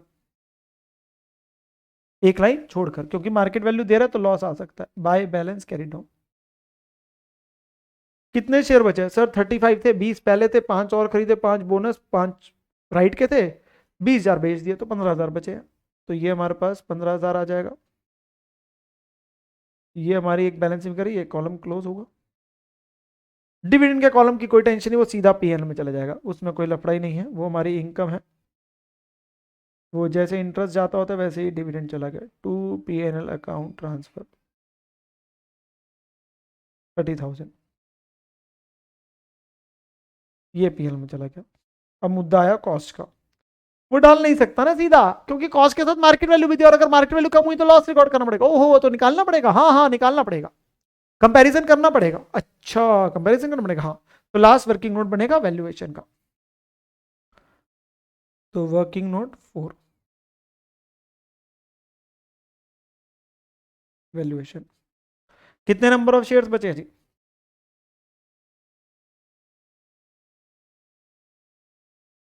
15,000। मेरी कॉस्ट कितनी है? जैसे मर्जी निकाल लो, मैंने पिछले में भी 3 तरीके लिखे थे, मैं यहाँ भी बता देता हूँ। या तो आप प्रोपोर्शनेट लगा दो, क्योंकि 457,500 अगर 35,000 की थी तो 15 की कितनी है? या आपको लगता है आपने बैलेंसिंग फिगर लेने, वो ले लो, नहीं तो ऊपर जितनी यूज होगी उतने को माइनस कर दो। -261,429, क्योंकि इतने वाले तो बेच दिए, तो इनका तो खत्म हो गया ना। तो 457,500 डिवाइड बाई 35,000 इंटू 15,000, 196,071। और मार्केट वैल्यू 13 रुपये है, तो 15,000 इंटू 13, 1,95,000। ओहो तो यहाँ पे वैल्यूएशन का भी लॉस आ गया, पता है? तो लोअर क्या हुआ? Lower is market value. तो कंजर्वेटिज्म का भी लॉस रिकॉर्ड हो गया, दैट इज 195। बेटा वो मार्केट वैल्यू अगर दे रहा है तो एक ऑटोमेटिक सी बात है कि हमारी ये करंट इन्वेस्टमेंट है, वरना मार्केट वैल्यू का रोल नहीं आता इस फुल फ्लेज्ड क्वेश्चन में, क्योंकि अगर लॉन्ग टर्म है फिर तो कॉस्ट पे दिखाते, अनलेस परमानेंट डिक्लाइन हो, जो मैंने आपको लॉजिक समझाया था। तो यहाँ अगर वो इस प्रैक्टिकल क्वेश्चन में देता है ना कभी मार्केट वैल्यू, तो ऑब्वियसली वो करंट है, तभी तो हमारा रोल आएगा ना उसका कंपेयर करके। अब मुझे बताओ, मेरे अकाउंट में जो वैल्यू पड़ी है ना 196,071 पड़ी है, पर मुझे यहां दिखा नहीं 195 है, तो कैसे पहुंचूंगा इस वैल्यू पे? बताओ कैसे पहुंचूंगा इस वैल्यू पे? ये हमारा वर्किंग नोट से है ना, तो हमें लॉस रिकॉर्ड करना पड़ रहा है। अच्छा, तो ये क्या होगा? बाय पीएनएल आएगा लॉस। वो बेचने का लॉस था, ये वैल्यूएशन का लॉस है। बेचने में प्रॉफिट भी हो सकता था, वो रियलाइज लॉस, रियलाइज गेन है। ये अनरियलाइज लॉस है, ये रियलाइज सुनो, क्योंकि अनरियलाइज तो लॉस ही रिकॉर्ड होगा ना, कंजर्वेटिज्म है। फायदे को रिकॉर्ड नहीं करते, अगर मार्केट वैल्यू ज्यादा होती तो उतने में दिखाते। तो कितने का रिकॉर्ड करना पड़ रहा है? 1071। डिफरेंस देखो कितने का है, 196,071 तो उस अकाउंट में पड़ा ही है, बैलेंस फिगर आती है वही आती, पर 195 पे दिखा रहे, तो 1071 का लॉस आ गया। तो आप चेक करो, आपका अकाउंट टैली हो जाएगा। आप चेक करो आपका अकाउंट। सर हम पेपर में भी ऐसे डबल लाइन दिखा सकते हैं, हाँ आप टोटल्स ना करो, जनरली हम बोलते हैं बैलेंस शीट का तो हमेशा दिखाओ, या ऐसे अकाउंट्स वगैरह बनाते हो तो आप डबल लाइन दिखा दीजिए, इतना कोई फर्क नहीं पड़ता, नॉट अ बिग प्रॉब्लम, ठीक है ना। अब यहां पर मैं क्वेश्चन समाप्त हो, इसके अंदर हमारे सारे पॉइंट्स कवर हो गए। कौन कौन से? सर इसके अंदर हमने सीखा, ये क्वेश्चन कर लिया तो सारा मुद्दा ही खत्म हो गया। सर हमने ओपनिंग में देखे शेयर, कुछ मार्केट से और खरीदे थे, कुछ बोनस क्या है, कुछ राइट क्या है, वहां पे इंटाइटलमेंट बेचा वो भी किया, डिविडेंड मिला, डिविडेंड फाइनल डिविडेंड कर लिया। अगर वही इंटेरिम होता ना, मैं वैसे बता रहा हूँ, इंटेरिम होता और क्वेश्चन कुछ ना बोलता, तो उस दिन जितनी होल्डिंग थी ना 35,000 शेयर्स की, 35,000 इनटू रेट अप्लाई करके वैल्यू आती, वो सीधा डिविडेंड कॉलम में डाल देते। इंटेरिम में बड़ा आसान है, अनटिल अनलेस कि वहां कुछ क्वेश्चन किसी चीज को एक्सक्लूड करने को कहते भाई बोनस राइट, वहां बोलना पड़ता है। यहां बोनस राइट आ ही नहीं रहा क्योंकि इस साल दिए थे, तो वहां तो सीधा इंटेरिम में कोई दिक्कत ही नहीं आएगी, वहां से आधा हमारा डिविडेंड कॉलम आया था। ये सारा लफड़ा सिर्फ फाइनल डिविडेंड में, बोनस राइट पे आया नहीं। जो शेयर इस साल खरीदे उस पर प्री एक्विजिशन है वो कॉस्ट से कम होगा, जो पहले से पड़े वो पोस्ट एक्विजिशन है वो डिविडेंड कॉलम में जा रहा है, वो सारा चीज था, ठीक है ना। तो इसके साथ में हमने क्वेश्चन नंबर 7 बेटा ये कंप्लीट कर लिया। इस पर्टिकुलर लेक्चर के अंदर में मेरे को पता है थोड़ा सा ज़्यादा हैवी हो गया, आपका दिमाग भी थोड़ा सा क्या होता है फटने लग जाता है, एंड आप प्रैक्टिस करना चाहते हो, तो मेरा क्या मन है आप लोगों से एक रिक्वेस्ट है कि आप होमवर्क के क्वेश्चन करने से पहले ना ये 3 क्वेश्चन को जरूर करना जो मैंने कराए। इनफैक्ट एटलीस्ट क्योंकि इसी टाइप के क्वेश्चन बार बार एग्जाम में आए हुए, तो आप होमवर्क के क्वेश्चन जो करेंगे 4 तक मैं आप लोगों को दे चुका था, 5 ऑनवर्ड्स आप चालू हो जाएंगे, 5, 6, 7, 8, ये देखो आप एग्जाम में आए हुए बिल्कुल ऐसे ही क्वेश्चन आप करेंगे तो आपका कॉन्फिडेंस बढ़ेगा। 9th 5 से चालू हुए थे ना हम लोग, 9th भी हो जाएगा, 10th भी आप लोग कर लेंगे, बिल्कुल आपके पास वो बोलेगा सारी बातें, आराम से करना बेटा। 11th 12th रुक जाओ, नहीं रुकूंगा आज, नहीं रुकूंगा आज, नहीं रुकूंगा, होमवर्क दूंगा। 13th सारे ही कर डालो, तो सारे ही कर डाले, हाँ बेटा सारे ही कर डालो, आप बच्चे बड़े अच्छे हैं, मुझे विश्वास है आप पे, तो आपका कॉन्फिडेंस बढ़ेगा। कोशिश ये करें, कोशिश मेरी हमेशा रिक्वेस्ट है क्योंकि रिकॉर्डिंग है, कि आप अगले लेक्चर को तभी देखें जब आपका पिछला होमवर्क हो गया, एंड मैक्सिमम होमवर्क हाथ से करके देखें रादर देन कि मेरी सॉल्यूशन फाइल को ऑडिट करने बैठ गया, हाँ देख रहे सर टिक टिक टिक कर देते, प्रिंट निकाल लिया, हाँ सर ने सही किया कि नहीं, नहीं नहीं, खुद प्रैक्टिस करो और फिर चेक करो आंसर से, ठीक है ना। सो टिल 13 तक आप जरूर कर लीजिए, तो 5 to 13 आज का गृह कार्य है इस पर्टिकुलर लेक्चर का। तो रिवीजन में हमने बेटा आज स्टार्टिंग में FIBS का क्वेश्चन भी किया था, और मेनली हमारा फोकस VIBS पे रहा। अगले लेक्चर में आएंगे VIBS भी करेंगे और FIBS के भी कंबाइंड क्वेश्चंस करेंगे और कुछ नया पॉइंट भी सीखेंगे। आज का होमवर्क है आपका पास प्रैक्टिस क्वेश्चंस, कहाँ से कहाँ तक दिए मैंने आपको, 5 से 13 दिए सिर्फ, तो 5 से 13 तक होमवर्क क्वेश्चंस आपको दिए मैंने आज के सेशन में, ठीक है ना। तो ये आपके समक्ष होमवर्क रहा है, और थैंक यू मेरे प्यारे बच्चों आज के इस पर्टिकुलर सेशन के लिए। आप बच्चे अपने अच्छे तरीके से पढ़ाई करते रहिए, और मेरी बेस्ट विशेष तो हमेशा से आप सभी बच्चों के साथ है। अपने ऊपर विश्वास रखिए और लगे रहे, पढ़ते रहे इसी अच्छे तरीके से। मुलाकात होगी अगले लेक्चर में, एंड मेक श्योर कि आप अपना होमवर्क जो है ज़रूर करें, which will give you confidence. अगले सेशन में आके मैं उनके जो इंपॉर्टेंट पॉइंट्स होंगे इन्हें रिवाइज भी करेंगे, वन पॉइंट भी डिस्कस करेंगे और आगे के क्वेश्चंस को करेंगे, ठीक है जी। So take care and bye bye बेटा, बाय बाय, मुलाकात होगी अगले लेक्चर, बाय बाय बेटा।